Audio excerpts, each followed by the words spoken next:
በመልክ፣ በዘር፣ በሃይማኖት ወይም በሌላ ነገር ሳንለያይ መውደድ ማለት ነው።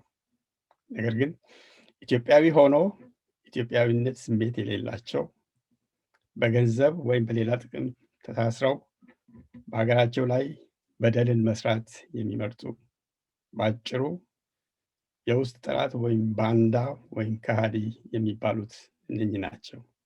በአንጻሩ ደግሞ የሀገር መውደድ በውስጣቸው ያበበ ለሀገራቸው ለወገናቸው አቅማቸው የቻለውን ሁሉ በጉልበታቸውም በገንዘባቸውም ካስፈለገም ለሰው ልጅ ፍቅርና ደህንነት ሲሉ ራሳቸውን አሳልፈው በመስጠት አስፈላጊውን መስዋዕትነት የሚከፍሉ ኢትዮጵያኖች እንዳሉ እናውቃለን። ኢትዮጵያዊነት በእናት ሀገር ፍቅርና በሕዝብ ክብር የተሞላ የሚያሰክር የሀገር ስሜት ነው።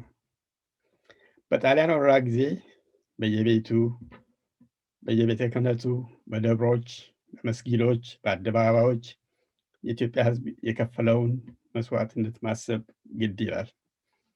ከሀገር እንኳን አልፎ በሰው ሀገር ጀብድ የሰሩትን እነ ዘርአይ ድረስንና እነ አብዲሳ አጋን ማስታወስ ለኢትዮጵያዊነት በቂ ምስክር ነው። ኢትዮጵያውያን ከሀገሬ ከምትሞት እኔ ልሞት የሚያሰኝ ፍቅርና መስዋዕትነት ነው። ለእንግሊዞች እጄን አልሰጥም ብለው አገሬን አላዋርድም ብለው ራሳቸውን ያጠፉት አፄ ቴዎድሮስን በደርቡሾች ወረራ አገሬ ዝም ብዬ አላይም ብለው አንገታቸውን የሰጡት አፄ ዮሐንስ እነኚህ ሁሉ ጥሩ ኢትዮጵያዊነት ምስክሮች ናቸው። በቅርብ ጊዜም አሁን በእኛ ዕድሜ እንኳን ባለፈው 40 እና 50 ዓመታት ለኢትዮጵያ ሕዝብ ክብር፣ ነፃነትና የዴሞክራሲ መብት ሲታገሉ በየከተማው፣ በየገጠሩ፣ በየሸለቆው፣ በየበረሃው ወድቀው የቀሩ የኢትዮጵያ ልጆች ቁጥር ቀላል አይደለም። ይህ ነው ለሀገር ለወገን ፍቅር መሞት ማለት፣ ይህ ነው ኢትዮጵያዊነትም። በተጨማሪም ኢትዮጵያዊነት ለኢትዮጵያ ሕዝብ ሁሉ ሰላምና ነፃነት መታገል ማለት ነው። ይህም ደግሞ እናንተን የመሳሰሉትን እህቶችና ወንድሞች ያካትታል። እኔም ከእናንተ መካከል ተገኝቼ ይህን ለመናገር በመብቃቴ ትልቅ ክብር ይሰማኛል። ያለ ኢትዮጵያዊነት ያለ ሀገር ወዳድነት እድገት አይኖርም። ራስን መከላከል አይቻልም። ስለዚህም የህዝብ ደህንነት የሚባል ነገርም አይኖርም። በመጨረሻም በራስና በሀገር መኩራት የሚባል ነገር ሊኖር አይችልም። ይህም ማለት ሌቦች፣ ባንዳዎች፣ ከሃዲዎች ብሎም የውጭ ጠላቶች ራስን አሳልፎ መስጠት ማለት ነው። ይህ ነው የዛሬው የኢትዮጵያ ሁኔታ የሚያመለክተን። ሰዎች ኢትዮጵያ መንታ መንገድ ላይ ነች ሲሉ እሰማለሁኝ። እውነታው ግን ከመንታ መንገድም አልፈን ዋናው ችግር ጎዳና ውስጥ ገብተናል። አሁን ያሉት የኢትዮጵያ ችግሮች ምንድን ናቸው? እናንተን ንቃተ ህሊና መሳለብ ባይሆንብኝ እንዲሁ ችግሮቹ ባጭሩ ለመጥቀስ ዘር ተኮር የሆነ የተዘራብን መርዝ መቀጠሉ፣ የውስጥ ጠላቶች በሀገራችን ላይ ጦርነት መክፈታቸው፣ የሀገራችን ድንበር መደፈርና ልዕልናችን ጥያቄ ውስጥ መግባቱ፣ የህዳሴ ግድብ ስራ እንዳይሳካ በካይሮ የሚጠነሰሰው ደባ ጠንክሮ መቀጠሉ፣ ቀይ ባህርን ለመቆጣጠር የሚፈልጉ ኃይሎች ኢትዮጵያን፣ ኤርትራን እና ሶማሊያን ለመበታተን መነሳሳቸው፣ ከዛም በላይ ዓለም አቀፍ የሆነው የኮሮና ቫይረስ ፓንደሚክ እያደረሰ ያለው ጥፋት እነኝህን የመሳሰሉ ናቸው። ኢትዮጵያ ዛሬ በሰሜን፣ በደቡብ፣ በምዕራብ፣ በማዕከል ሀገር የራሷ ልጆች በሆኑ የውስጥ ጠላቶች ጦርነት ተከፍቶባታል። ደግሞ በዘር ማንነት ላይ የተመሰረተውና የተዘራው መርዝ ለዚህ ዋናው ምክንያት እንደሆነ ሁላችንም እናውቃለን። ለነበሩት የህወሓት ቲፒኤልኤፍ ማለት ነው ደጋፊዎች እና መንግስት ኢትዮጵያን በዚያን ጊዜ በዘር ከመከፋፈል ሌላ አማራጭ አልነበራቸውም። ምክንያቱም ሌላው አማራጭ ደግሞ በዲሞክራሲ ላይ፣ በሰብአዊ ህልውና ላይ፣ በእኩልነት ላይ የተመሰረተ መሆን ስላለበት ያ ደግሞ የሚዋጥላቸው ሁኔታም ስላልነበረ ነው። ከዛ ያ ከሆነም በኋላ ለ27 ዓመታት የኢትዮጵያን ህዝብ ሲጨቁኑ፣ ሲያስሩ፣ በግፍ ሲገሉ ቆይተው ነበር። የማይረካው የስልጣን ጥማቸው ይኸው ዛሬ ከወረዱበት መቀመቅ አድርሷቸው እነኚህ ምኞታቸው ጨቅላ የሆነ ያላቸውንና ኢትዮጵያ የሰጠቻቸውን ስጦታዎች አክብረው መያዝ የማይችሉ የሌላቸውን ሲመኙ የሚኖሩ መጨረሻቸው ይህ መሆኑ በፍጹም አያስገርመንም።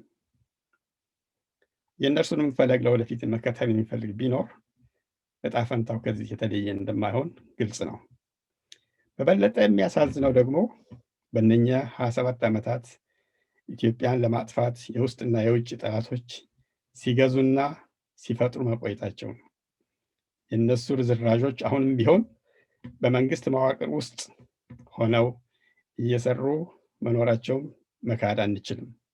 የኢትዮጵያ መንግስት እያደረገ ያለውን የሰላምና የኢኮኖሚ ግንባታ ሙሉ በሙሉ በምንደግፍም ራሱን ግን ከነዚህ አይነት ግለሰቦችና ቡድኖች እንዲያጠራ አሁንም ቢሆን አጥብቀን እንጠይቃለን። ይህ በየአቅጣጫው የፈላው ዘር ተኮር ጦርነት የንጹሐንን ህይወት ሴት፣ ወንድ፣ አሮጊት፣ ሽማግሌ፣ ህፃናት ሳይል ከመቅጨቱም በላይ ሀገሪቱን በበለጠ ከውስጥ እየቦረቦረ እያደከመና እየከፋፈለ ነው። ኢትዮጵያ ተዳክማ ተከፋፍላና ተበጣጥሳ ሊያዋት ለሚቋምጡ የውጭ ጠላቶች ትልቅ ድል እየከፈተላቸው ነው። የመበጣጠስ አደጋ የተጋረጠባት የኛው ሀገር የሚሞቱት የኛው እናቶች፣ የኛው አባቶች፣ የኛው ወንድሞች፣ የኛው እህቶች እና የኛው ልጆች ናቸው። ይህ ደግሞ ያማል። መታመም ደግሞ መቀጣት ነው። ለሀገራችን ባለን ፍቅርና ፍትህ ፍለጋ በሚደርስብን ህመም በበለጠ መጠንከር እንጂ በዚህ በሽታ መሸነፍ በፍጹም የለብንም። ዛሬ የአባይን ወንዝ ገድበን መብራት ኃይል እንፍጠር፣ በጨለማ ውስጥ ያለውን ህዝባችንን ወደ ብርሃን እናምጣው፣ ዛፎች አንቁረጥ ብለን በአንድ ከራሳችን ሀገር የሚፈሰውን የአባይን ውሃ እንስራበት፣ እንጠቀምበት ስላለን አትችሉም፣ ከሆነም እኛ በምንላችሁ መንገድ ብቻ መሆን አለበት እየተባለ ይነገረናል። ነገሩ እስከ ዛሬም ድረስ መቆየቱ ከሞኝ ደጅ ሞፈር ይቆረጣል መስሏቸው ነበር። የኛ ኢትዮጵያውያኖች አቋም ግልጽ ነው። በዚህ ላይ አንድም ኢትዮጵያዊ ሱዳን ሆነች ግብፅ በውሃ እጥረት ሲጎዱ ማየት አይፈልግም። እኛ የምንለው ሁላችንም በተፈጥሮ የታደልነውን በእኩልነት እንጠቀምበት ነው። እንደነርሱ የቅኝ ገዢዎች ቃል እንደ አምላክ ቃል ሆኖ መቀበል ግን አንችልም። በአባይ ላይ ከሁሉም በላይ የበላይነት ሊኖራት የሚገባት ኢትዮጵያ እንጂ ግብፅ ወይም ሱዳን መሆን አትችልም። የምንሰማው የማስፈራራትና የጦርነት ነጋሪት ጉሰማ ለሁሉም የሚያዋጣ አይደለም። በዛሬው ቀን የኢትዮጵያ ሕዝብ ለሱዳንም ሆነ ለግብፅ ማስተላለፍ የሚፈልገው አንድ ግልጽ የሆነ መልእክት አለ። በአባይ ጉዳይ የተነሳ አንዲት ጥይት እንኳን በኢትዮጵያ ላይ ቢተኩሱ እያንዳንዱ የኢትዮጵያ ሕዝብ በአባይ ወንዝ ውስጥ አንዳንድ ጠጠር እንኳን ቢወረውር የዚያን ወንዝ አቅጣጫ መለወጥ እንደሚችል መገንዘብ ይኖርባቸዋል። የሁላችንም ጸሎት ግን ይህንን አያምጣው ነው። የህልውና ጉዳይ ከሆነ የእኛም ህልውና ከእናንተ ህልውና አንስም ነው። ሌላው እናንተ ዘንድ ፀሐይ የሆነ እኛ ጋር ጨለማ መሆን አይችልም። ለሁሉም ይበራል ወይም ለሁሉም ይጨልማል ነው። እኛም በዚህ ተደናግጠን ስራችንን ከመስራት አንቆምም፣ ግድባችንም ይገደባል። እንደነርሱ ግን ራሳችንን አዋርደን ክፋትን ጠንስሰን ራሳችንን ብቻ ነፃ ለማውጣት አንሞክርም። ግድቡ ለሁሉም ጠቃሚ እንጂ ለማንም ጎጂ እንዳልሆነ ልባቸው በደንብ ጠንቅቆ ያውቀዋል። ሌላው የኢትዮጵያ የኤርትራና የሶማሊያ በጋራ መስራት የቀይ ባህርን ለመቆጣጠር ታላቅ ፍላጎት ያለው የምዕራቡ ዓለም ይህን ህብረት እንደ ትልቅ ደንቃራ አድርጎ እንዳየውና እንደፈረጀው ግልጽ ነው። የምዕራቡ ዓለምም በተለመደው ካሬት ኤንድ ስቲክ ወይም እያጎረሱ መግረፍ ዘይቤያቸው አልሰራ ስላለ ከኢትዮጵያ ጠላቶች ጋር በማበር ህብረታቸውን ቀጥለዋል። እግዚአብሔር ወዳጅ አሳጣ ነውና በተባበሩት መንግስታት እና በሴኪሪቲ ካውንስል በተደጋጋሚ ያደረጉት ሙከራ ሁሉ ሳይሳካላቸው ቀርቷል። ይህ እስከ መቼ ሊቀጥል እንደሚችል አናውቅም። አንድ ግን በእርግጥ የምናውቀው ጉዳይ ቢኖር በውጭም በውስጥም ያሉ በውጭ ሀገርም በሀገር ውስጥም ያሉ ኢትዮጵያውያኖችና ኤርትራኖች የሚያደርጉት ትግል ፍሬ እየሰጠ መሆኑን ነው። ስለዚህ ለአፍሪካ ቀንድ ነፃነት፣ ለህዝባችን ሰላም ስንል እኛም ትግላችንን መቀጠል አለብን።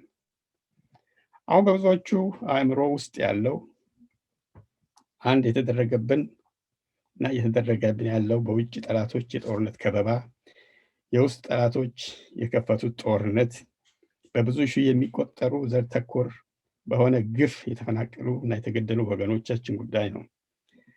ይህም በተለይ በኦሮሚያና በቤንሻንጉል ጉሙዝ ክልሎች ውስጥ እንደሆነ ይታወቃል።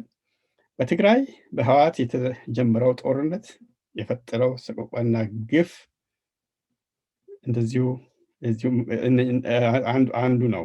ቲፒኤልኤፍ የሚባለው ቡድን በጠባብነትና በጥላቻ ላይ የተመሰረተ ገዳይ ቡድን ነው። ለዚህ ደግሞ የ17 ዓመት የጫካው ታሪካቸው ከዛም የ27 ዓመት በስልጣን ላይ የነበሩበት ዘመን ምስክር ነው።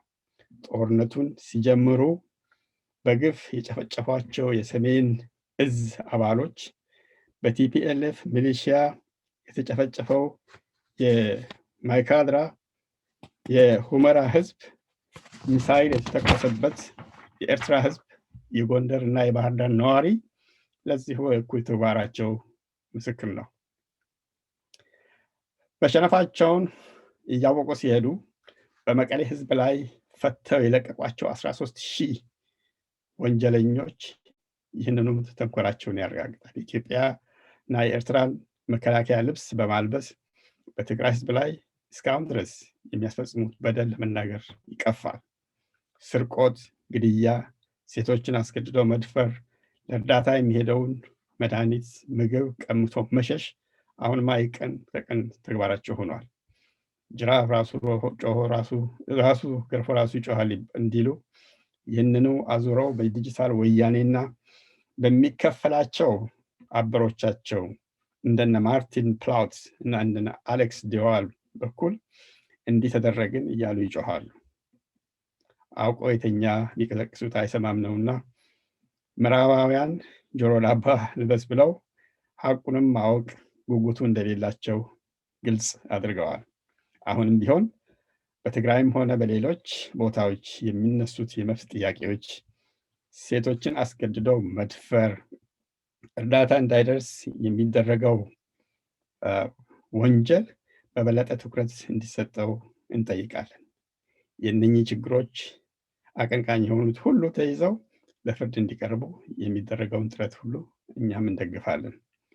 በትግራይ ቲፒኤልኤፍ ስልጣን ላይ በነበረበት ጊዜ ሴቶችን አስገድደው መድፈር ያስመረራቸው የትግራይ ሴቶች ሰላማዊ ሰልፍ እንደወጡ እናስታውሳለን።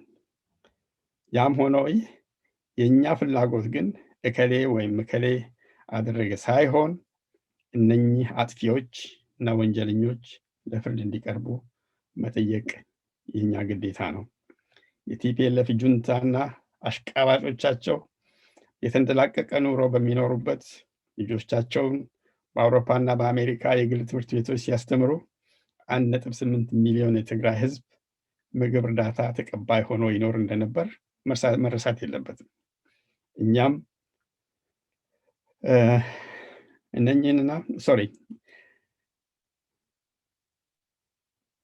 እነኝህንና በጦርነቱ የተፈናቀሉትን የትግራይ ህዝቦችን እኛም የመርዳት ኃላፊነት እንዳለብን ማሰብ ይኖርብናል።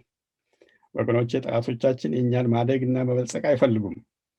እኛም እርስ በርሳችን የምናደርገው ሽኩቻና ራሳችንን በበለጠ ለጠላት አጋልጦ እየሰጠን ነው። እነኝህን ነገሮች በጽኑ መቃወምና መታገል ይኖርብናል። ስለዚህ የኛ ስራ ዛሬ ምን መሆን አለበት ለሚለው፣ አንደኛ ዛሬ ድምፅ የሌላቸው የብሔር ተኮር ሰለባ የሆኑትን ወገኖቻችንን መርዳትና መደገፍ፣ ለእነርሱም ድምፅ መሆን ያስፈልጋል። በብሔርና በማንነት ተኮር የሚደርስ ጥቃት እንዲቆም ሳናቋርጥ መታገል ይኖርብናል። ሁለተኛ፣ በትግራይ ክልል የሚካሄደውን የሰላም ማስከበር ዘመቻ አስፈላጊነቱን መረዳትና መደገፍ የግድ ይላል። የኢትዮ ኤርትራ ሰላም ወዳጅነት መደገፍና በበለጠም ደግሞ የሚጠናከርበትን ዘዴ መፈለግ የኛም ግዴታ ነው። አሜሪካና ሌሎች ምዕራባውያን ከግብፅና ከኢትዮጵያ ውስጥ ጠላቶች ጋር በመወገን የሚጫወቱትን ሚና እንዲያቆሙ መጠየቅ ያስፈልጋል። የህዳሴው ግድብ ለኢትዮጵያ ብልጽግና የሞትና ሽረት ጉዳይ ነው። ለዚህም ግድብ መጠናቀቅ የምንሰጠውን ድጋፍ በበለጠ እያጠናከርን መቀጠል ይኖርብናል። ይህ ሁሉ ሊደረግ የሚችለው ግን ሀገር ስትኖር ብቻ ነው። ለሀገር መኖር ደግሞ አንድነታችን አስፈላጊ ነው።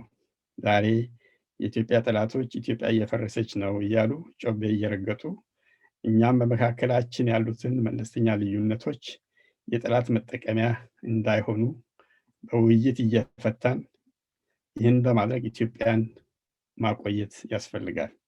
ያለውንም መንግስት እንደ ጠላት ከውስጥ ከማዳከም ይልቅ በመደገፍ ማበረታታት ታሪካዊ ግዴታችን ነው ብለን እናምናለን። በቅርብ ጊዜም በኢትዮጵያ ከቤንሻንጉል እስከ አፋር፣ ከጎንደር እስከ ሞያሌ ሊደረግ የታሰበው ሀገር አቀፍ የአንድነት መግለጫ ሰላማዊ ሰልፍ ማበረታታትና መደገፍ እኛ ፈንታ ነው ብዬ አምናለሁ። ሌላው በምርጫ 2021 ለመሳተፍ የተመዘገቡ የኢትዮጵያ ፖለቲካ ፓርቲዎች በሙሉ በዚህ ቀውጢ ጊዜ በተነሱት አሳሳቢ ጉዳዮች ላይ አቋማቸውን በግልጽ ለኢትዮጵያ ሕዝብ እንዲያሳውቁም መጠየቅ የኛ ግዴታ ነው ብዬ አምናለሁ። ሌላው የውጭ ሚዲያዎች ወይም ሶሻል ሚዲያዎችም ግማሾቹ ተገዝተው ሌሎቹም በተሳሳተ መረጃ ምክንያት የሀገራችንን ስምና ገጽታ ሲያበላሹ ይገኛሉ። ሆኖም ከአንዳንድ ግለሰቦች በስተቀር በሀገር ቤት ውስጥ ያሉ ዋነኛዎቹ ሚዲያዎች በመረጃ የተደገፈ ማስተባበያ ሲያቀርቡ በፍጹም አይሰሙም። እነርሱም የተሰጣቸውን አደራና ኃላፊነት በደንቡ እንዲወጡት እንጠይቃለን። የኢትዮጵያ መንግስትም ቀን ኢትዮጵያዊ ማታ ጸረ ኢትዮጵያ ደባ ይሰራሉ ብሎ ያላቸውን በመንግስት መዋቅር የተያዙትን የቲፒኤልኤፍ እና የኦነግ ሸኔን አባሎች ከውስጡ እንዲያወጣና ራሱን እንዲያጠራ በዚህ አጋጣሚ ጥሪ እንድናቀርብ እወዳለሁ። ሌላው በጣም አስፈላጊው ለእኛ በተለይ ውጭ ላለ ነው። አውሮፓም በሌላም አካባቢ ያሉ በአካባቢያቸው ባለ ታስክ ፎርስ ወይም ግብረ ኃይል በመታቀፍ አሁን ኢትዮጵያ ውስጥ ለሚደረገው ትግል አስፈላጊውን ድጋፍ እንዲሰጡ ኢትዮጵያኖችን ማበረታታት ያስፈልጋል። ኢትዮጵያ ባለችበት የቀውጥ ጊዜ የልጆቿን ሁሉ ድጋፍ ትፈልጋለች። ስለዚህ ይህ ከሆነ እኛም ከዚህ አጣብቂኝ እንወጣለን። የጠላቶቻችን ህልም ቅዠት ሆኖ ይቀራል። የኢትዮጵያና የኤርትራ ወዳጅነትም ጠንክሮ ይቀጥላል። ፈጣሪም ኢትዮጵያና ህዝቦቿን እንዲባርክ እንጠይቃለን። አመሰግናለሁ። ጨርሻለሁ።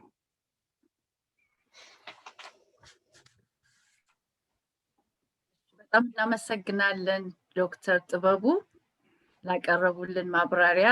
ከዚህ እንግዶቻችንም ብዙ ትምህርት እንደሚወስዱ ገምታለሁ። ኢትዮጵያዊነት ብቻ ሳይሆን ኢትዮጵያዊነትን ማጎልመስ ግድ ይላል እና ችግሮቻችንን በውይይት እንፈታለን፣ አንድነታችንን እንጠብቃለን። በጣም ጥሩ መልእክት ነው። በጣም እናመሰግናለን። ከዚህ በመቀጠል አክሊል ዶክተር መስፍን ዝግጁ ናቸው? አዎ። እሺ፣ ብታስተዋውቂልን። እሺ፣ እንግዲህ የሚቀጥለው ዝግጅታችን የታላቁ የህዳሴ ግድብን በተመለከተ ይሆናል። ለዚህም እንግዲህ ለቀባሪው አረዱት እንዳይሆኑብን ሁሉም ኢትዮጵያዊ ስለ ግድቡ መቼም ያውቃን ብለን ስለምናስብ ጠቅለል ያለ ከምህንድስና አኳያ ለብዙዎቻችን በሚገባ መልኩ ቢያብራሩልን ብለን ዶክተር መስፍን ደስታን ጠይቀናቸው እንግዲህ ጥሪያችንን አክብረው እዚህ በመካከላችን ይገኛሉ። For everyone's benefit, I'm going to introduce Dr. Mesfin Desta in English, if that's okay. So Dr. Mesfin has a qualification in hydraulic engineering in Arba Minch University, Ethiopia. He has obtained his master's degree in NUI Galway and his PhD in engineering hydrology from UCD. He's currently working as a principal engineer for a global consulting that's based in Dublin. In his current role, he has completed hydrological and hydraulic assessments for several critical infrastructural projects in Ireland and abroad. He's a fellow engineer in Ireland. Dr. Mesfin, please continue. Thank you.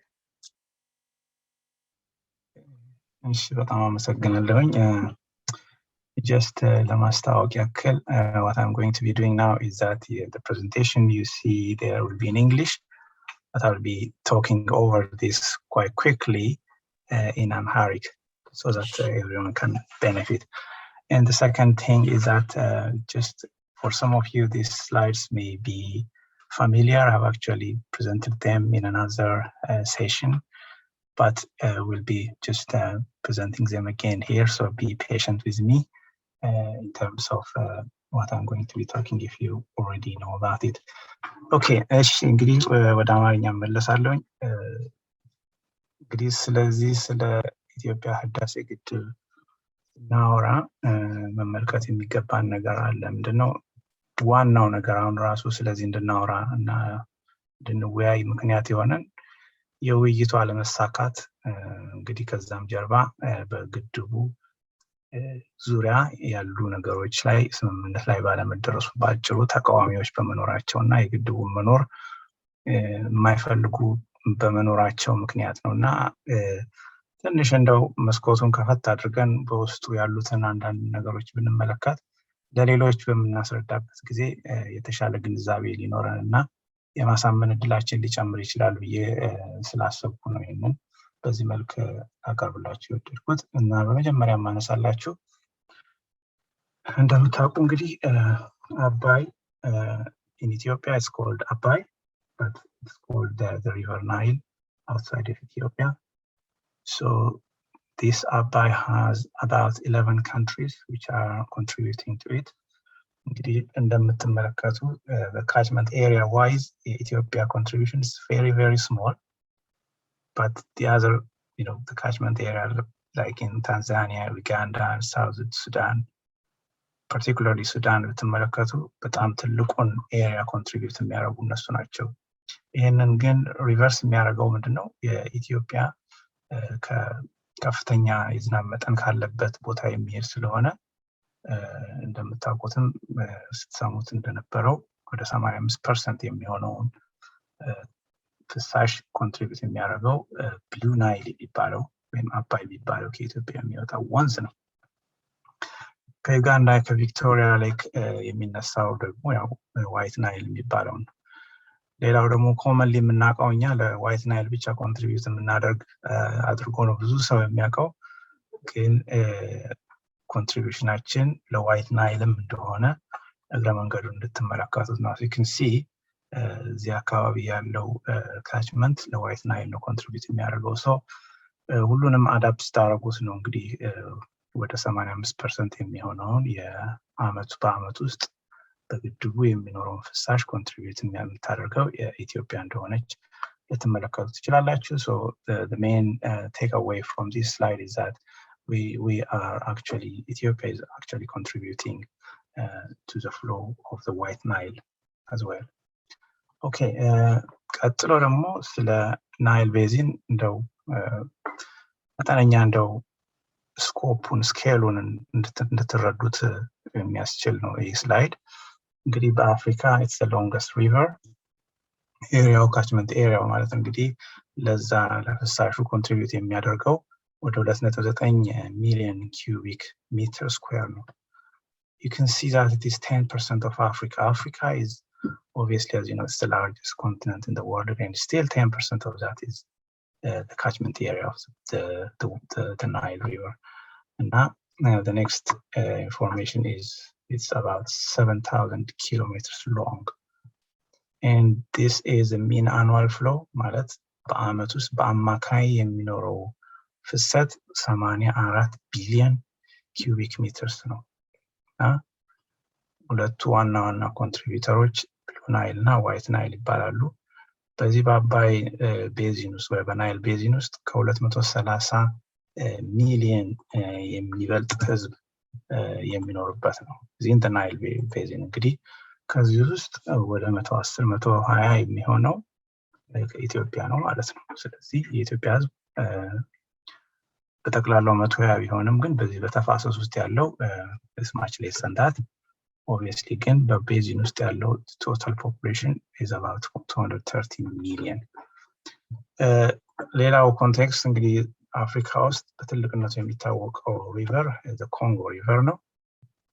እንግዲህ አባይ ካችመንት ከኮንጎ ቤዚን ጋር ተጎራባች ነው። it goes as far as Congo, as far south. ኤሪያው ወደ 3.7 ሚሊዮን cubic meters ነው። length wise ስንሄድ ግን look, this one is about 7, this is about only 4,000 kilometers. mean annual flow ስንመለከተው ደግሞ ኮንጎ 1,300 ቢሊዮን cubic meters ነው። አባይ ደግሞ ናይል 84 ቢሊዮን cubic meters ነው።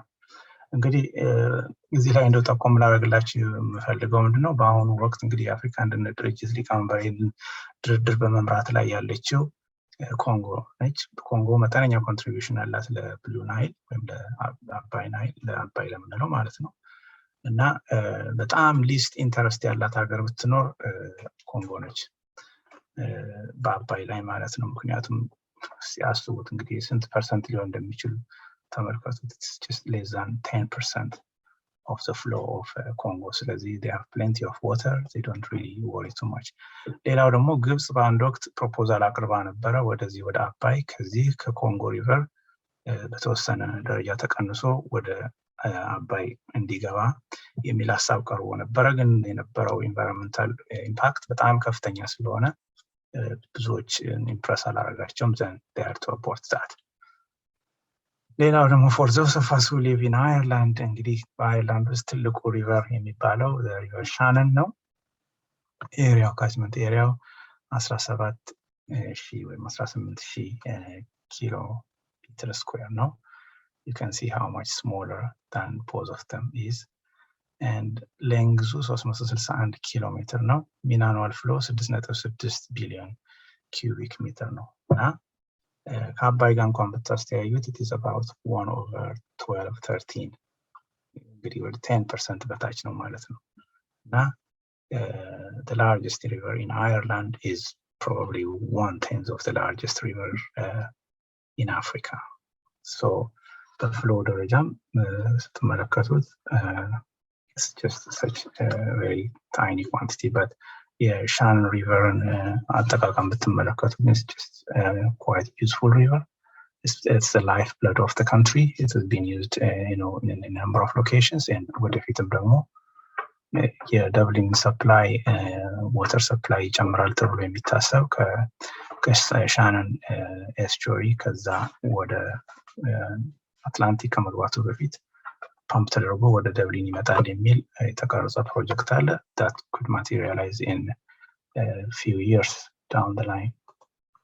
Okay, አሁን ስለ GERD ወይም ስለ ኢትዮጵያ ታላቁ ህዳሴ ግድብ ስናነሳ ደግሞ እንደዚሁ አንዳንድ ኩዊክ ፋክትስ አሉ። እንግዲህ እንደምታውቁት ፐርፐዙ ሃይድሮ ፓወር ነው። ይህን መናገር ያስፈለገበት ምክንያት ምንድነው? አንድ ወንዝ ጥቅም ላይ ሲውል የተለያዩ ጥቅሞች አሉት። ለምሳሌ ሃይድሮ ፓወር ወይም ኤሌክትሪክ ኃይል ማመንጨት አንዱ ሲሆን፣ ሌላው ደግሞ ለመስኖ ልማት ነው። ሌላው ደግሞ ለመጠጥ ውሃ ፓምፕ ተደርጎ ተጣርቶ ለመጠጥ ውሃ አገልግሎት ሊውል ይችላል። ከዚህም አልፎ ደግሞ ለናቪጌሽን ሊሆን ይችላል፣ እንግዲህ ለመጓጓዣ ማለት ነው። በተጨማሪም ደግሞ ኢኮሲስተሙ ወይም ደግሞ የአካባቢውን የኢንቫይሮንመንታል ባላንስ እንዲያስጠብቅ የሚችልበት ዩዝ አለው። ሪክሬሽን አለው። ሎስ ኦፍ ፋንክሽናሊቲስ። ከዛ ውስጥ እንግዲህ ሃይድሮ ፓወር ናን ኮንሰምፕቲቭ ዩዝ ይባላል። ውሃውን ኤሌክትሪክ አመነጨ በኋላ ኮንሱም አያደርገውም፣ ይኸውም የወንዙን ፍሰት መጠን አይቀንሰውም። ስለዚህ እንግዲህ ዘ ሊስት ዋተር ዩዘር ነው ማለት ነው። አሁን የገርድ ከሌሎች ሊሰሩ ከሚችሉት አንጻር ኮንስትራክሽን የተጀመረው በ2011 ነው። ዋጋው የታሰበው እንግዲህ ሲነሳ በ5 ቢሊዮን ዩኤስ ዶላርስ ነው። የግድቡ አይነት ግራቪቲ ዳም ይባላል። ግራቪቲ ማለት እንግዲህ ሶሊድ ኮንክሪት ማለት ነው። እንደምታዩት እንግዲህ ቤት ግድግዳ ወይም ኮለም የመሳሰለው ግንብ ሲሰራ እንደምታዩት ሶሊድ ኮንክሪት ነው፣ በሬንፎርስድ ተደርጎ የሚሰራ እንግዲህ ሮለር ኮምፓክትድ ኮንክሪት ዳም ነው ማለት ነው። ቁመቱ 170 ሜትር ነው። ከእንግዲህ ከዝቅተኛው የወንዙ ወለል አንስቶ እስከ ከፍተኛው ቦታው ድረስ ማለት ነው። ርቀቱ ወይም ደግሞ ሌንግዙ ስንመለከተው እንደ ድልድይ ብናየው የድልድዩ መጓጓዣ ርቀቱ 1800 ወይም 1.8 ኪሎ ሜትር ነው። ውሃው እንግዲህ የሚያቁተው ደግሞ ወደ 74 ቢሊዮን ኪዩቢክ ሜትር ነው ማለት ነው። በአሁን ሰዓት ተተክለው ያሉት እንግዲህ ምናልባት ባለፈው የነበራችሁ there was some level of discussion about whether there were 13 or 15 turbines, but now we have confirmed that there are only 13 ተርባይን እያንዳንዳቸው 375 ሜጋዋት የሚያመነጩ ማለት ናቸው። እንግዲህ ኢንስቶልድ ካፓሲቲው በሙሉ ኃይሉ መስራት ቢችል ወደ 6000 ሜጋዋት ያመነጫል። እንግዲህ ይሄንን በአገሪቱ ውስጥ በአሁን ሰዓት ያለውን ኢንስቶልድ ካፓሲቲ ብትደምሩት የምታገኙት 4500 ነው እና ደብል ሞር ዛን ደብል ማለት ነው የሚያደርገው ይሄ ነገር ተሰርቶ ሲጠናቀቅ። ይሄ እንግዲህ አኑዋል ጀነሬሽኑ ወደ 15000 ጊጋዋት አወር ሃይድሮኤሌክትሪክ የማመንጨት አቅም አለው። እንግዲህ ጊጋዋት እንደምታውቁት ኪሎዋት አወር አሁን ኤሌክትሪሲቲ ቻርጅ ስንደረግ እንግዲህ በኪሎዋት አወር 1 ኪሎዋት አወር እዚህ እንግዲህ አየርላንድ it's about 26 ሳንቲም መሰለኝ for business use እና ይሄንን በዛ በገንዘብ ልትለውጡ ትችላላችሁ። እና አየርላንድ ፊገራት 26 ሳንቲም በኪሎዋት ጊጋዋት ነው። ኪሎ ያው 1000 ሲሆን ጊጋ ደግሞ is a billion 10 raised to 9 ማለት ነው እና በዚህ መልክ ነው እና እንግዲህ በአሁን ሰዓት እንደዚህ በዚህ እንኳን ኢንስቶል ካፓሲቲ ውስጥ ከዛ ውስጥ እንደውም 4000 ያህል አናመነጭም በአሁን ሰዓት። ምክንያቱም ተርባይኖች ይኖሩ እንጂ በቂ ውሃ መጠን ባለመኖሩን በቴክኒካል ችግር ምክንያት ያን ያህል አናመነጭም እና ኢትዮጵያ ውስጥ ስላለው የመብራት ችግር ለመቼም ለኛ ሊነገር አይገባም እና ይሄ ነገር ስራ ላይ ሲውል ያንን በመጠኑ ቢሆን የመቅረፍ ዕድሉ በጣም ከፍተኛ ነውና it is really አገሪቱን ሁኔታ ትራንስፎርም የማድረግ አቅም ያለው ነገር ነውና የኢትዮጵያ መንግስት ህዝብ በዚህ ጉዳይ ላይ ከፍተኛ መረባረብ ማድረጉ መቼም ሊነገር የማይገባው ነገር ነው ማለት ነው። የብዙዎችን ህይወት ይለውጣል። ቀጥለን ስንመለከት እንግዲህ ግድቡ ችግር የገጠመው ከምንድን ነው ብላችሁ ብትሄዱ እንግዲህ በተቻለ መጠነኛ የሆነ ሪሰርች ለማድረግ ሞክሬያለሁኝ እና ዞሮ የምትደርሱበት አንድ ነጥብ አለ። ይሄው ምንድነው? በ1959 በሱዳን እና በኢጂፕት መካከል ኢትዮጵያን ሳይጨምር የተደረገ ስምምነት አለ። በዛ ስምምነት ላይ እንግዲህ ግብጽ ከአባይ ተፋሰስ እንግዲህ ከፍሳሹ 55.5 ቢሊዮን ሜትር ኪዩብ ውሃ የመጠቀም እድል አላት በአመት። ሱዳን ደግሞ 18.5 ቢሊዮን ኪዩቢክ ሜትር የመጠቀም አቅም አላት ማለት መብት አላት በዛ ሼር ማለት ነው። ኢትዮጵያ በውይይቱ ላይ አልተሳተፈችም። በዛን ጊዜ ቀዳማዊ ኃይለ ሥላሴ የነበሩ በስልጣን ላይ የነበሩት ይህን ነገር ተቃውመው ነበር፣ ለተባበሩት መንግስታት ድርጅት ጽፈው ነበር። ነገር ግን ውጤት አልባ ሆኗል። እሳቸውን በበኩላቸው ከዛ ስምምነት በኋላ ነው እንግዲህ አሜሪካውያን ወደ ኢትዮጵያ ትኩረታቸውን አድርገው ከነሱ ጋር ተነጋግረው ዩኤስ ቢሮ ኦፍ ሬክላሜሽን ይባላል፣ በእነሱ አማካኝነት ጥናት ተጀምሮ ግድብ ለመስራት ታስቦ አሁን ግድቡ እየተሰራ ያለበትን ቦታ ሳይቱን ሴሌክት ያደርጉት አሜሪካውያን ናቸው። አንዳንድ የተሳሳተ ነገር ስለምሰማ ነው ይሄንን የምናገረው። ምክንያቱም አንዳንዶቹ ለምን ግድቡን እዛ አደረጉት? እንግዲህ 20 ኪሎ ሜትር ከሱዳን ድንበር ወደ ኢትዮጵያ 20 ኪሎ ሜትር ያህል ሆኑ እና ወደ ታች በሆነ ቁጥር ብዙ ውሃ የማቆት እድል ስላለ እና ብዙ ቮሊዩሙን የመጨመር እድል ስላለ ነው ወደዛ ድንበር የተወሰደው እና ይሄ this is a work of Americans በዛን ጊዜ በአፄ ኃይለ ሥላሴ ጊዜ ያጠኑት የጥናት ውጤት ነው እንጂ ይሄ በቅርብ ጊዜ የተወሰነ እንዳልሆነ እንድንገነዘብ ያክል ነው። ከዛ ወዲህ አንድ ሌላ ተለዋጭ ሳይት ተመርጦ ነበረ፣ ግን እሱ በተለያዩ ኮንሲደሬሽንስ ስራ ላይ ላይውል ችሏል ማለት ነው። እና አሁን ይሄንን the big problem ብዬ ያስቀመጥኩበት ዋናው ምክንያት ግብጽ እንግዲህ በማናቸውም በሚደረጉ ድርድሮች፣ ውይይቶች አባይን በተመለከተ ሁልጊዜም ቢሆን እኔን ኢምፓክት ታደርጋላችሁ፣ የኔን ጥቅም ትቀናቀናላችሁ ብላ ሁልጊዜ ጥያቄ የምታቀርበው ይሄን 55.5 ነው። ከዚህ 1 ሊትር እንኳን ወረድ የሚል ከሆነ አለቃ አልስማማም ብላ ነው የምትለው። የናይል ቤዚን ኢኒሺዬቲቭ ተብሎ የሚታወቅ 11ዱንም ተፋሰስ ሀገሮች ያካተተ ውይይት ለረጅም ጊዜ ከ10 ዓመት በላይ ፈጅቶ በዩናይትድ ኔሽንስ ኦርጋናይዝ ባደረገው ውይይት ተካሂዶ አብዛኛው ሀገሮች በተስማሙበት ሁኔታ ላይ ነበረ። ነገር ግን ሱዳንም ከተስማማች በኋላ መፈረም ሲቀራት ግብጽ አልስማማም ስትል ፈርሷል። ይሄው ምንድነው? የኔን 55.5 ቢሊዮን ሼር የማታከብሩ ከሆነ ምንም አይነት ስምምነት አይጸድቅም ነው የምትለው ግብጽ። ሱዳን ደግሞ ይሄን 18.5 ቢሊዮን እንዳነሳት ብታውቅም የሷ ድርሻ ሁልጊዜም ቢሆን ከራሷ ሴኩሪቲ ኤንድ ስቴቢሊቲ ጋር የተያያዘ ስለሆነ ምንጊዜም ቢሆን ከግብጽ ጋር ተስማምታ መኖርን ነው የምትመርጠው። ግብጽ በጣም ኢሚዲየት እና ቀጥታ ዲሬክት የሆነ ኢንቮልቭመንት ስላላት በሀገሪቱ ፖለቲካ ላይ ያ ስቴቢሊቲዋን ያናጋል ብለው ስለሚያስቡ በዚህ ነገር ሊጋሩ ወይም ደግሞ ሀሳባቸው ሊለውጡ አይፈልጉም። በተጨማሪ ደግሞ ይሄን 18.5 ቢሊዮን በአሁኑ ሰዓት ሙሉ በሙሉ አይጠቀሙበትም። እንግዲህ በዚህ በ1959 ስምምነት መሰረት ይሄን 18.5 ቢሊዮን ግብጽ ከፈለገችው ከሱዳን ላይ ልትገዛት ትችላለች የሚል ስምምነት አለና ሱዳን በአሁኑ ሰዓት ይሄን 18.13 12 ነው በአሁኑ ሰዓት ብትጠቀም፣ ቀሪውን ግብጽ በፈለገችው ጊዜ ሁሉ ትገዛታለች በጣም ቺፕ በሆነ ዋጋ። ስለዚህ በአሁኑ ሰዓት እንደምትሰሙትም አንዳንድ መረጃዎች ሲወጡ እንደምንሰማው ግብጽ አሁን ወደ እስራኤልም ውሃ ኤክስፖርት የማድረግ እቅድ አላት። ስለዚህ ይሄን 55.5 ይዛ ወይ 55.5 ወይ ሞት ብላ የተነሳችበት ጉዳይ ነው ያለው ማለት ነው። ስለዚህ ይሄ ስታተስ ኮ እንዲቀየር አትፈልግም። this is የግብጽ አቋም በኮንስቲቱሽኗ ላይ እስከ መቅረጽም የደረሰችበት ሁኔታ አለ። ሱዳን ደግሞ 18.5 ላይ ሃፒ ሆና በዛው መቀጠል ነው የምትፈልገው። ግን የኢትዮጵያ ጉዳይ በጣም ያሳስባታል። ኢትዮጵያም በተመጣጣኝ ሁኔታም ባይሆን በተወሰነ ደረጃ ለሱዳን አስፈላጊዋ እንደሆነች ትረዳለች እና የኢትዮጵያ አቋም ደግሞ ሌትስ ጀስት ሃቭ ኤ ዲስከሽን፣ ይህን ስታተስ ኮ መቀየር አለበት፣ ሁሉም ሪፓሪያን ካንትሪስ በተሳተፉበት የሚገባን ውይይት አድርገን ይሄንን ውሃ ፌርሊ ሼር መደራረግ አለብን የሚል አቋም ነው ያላት እና ይሄን እንግዲህ የሚያስታርቅ ውይይት ነው እስካሁን ድረስ ለመካሄድ የተሞከረው። እስካሁን የተካሄዱ ውይይቶችን ስትመለከቱ ደግሞ እንግዲህ በሶስት ተከፍለው ነው ልትመለከቷቸው የምትችሉት እና ሶስት ኔጎሽዬሽንስ which have been taking place so far have 3 stages። አንደኛው ገርድን ወይም ታላቁን ህዳሴ ግድብ እንዴት አድርገውን እንሙላው የሚል ነው። እንግዲህ እንደምታውቁት እንግዲህ እስካሁን ድረስ ኢትዮጵያ እየተከተለችው ያለችው ፕላን ከ5 ዓመት እስከ 7 ዓመት በሚፈጅ መልኩ ይሞላ የሚል ነው። ግብጽ ደግሞ የውሃው ፍሰት ከተወሰነ ደረጃ በታች ከወረደ መሞላት የለበትም፣ ያ ዓመት መዘለል አለበት የሚል ነው። ሙሊት መካሄድ የሚችለውም ደግሞ ከሰኔ እስከ መስከረም ባለው ጊዜ ውስጥ ብቻ ነው። እንግዲህ ኢትዮጵያ ውስጥ ክረምት በሚሆንበት ጊዜ ማለት ነው።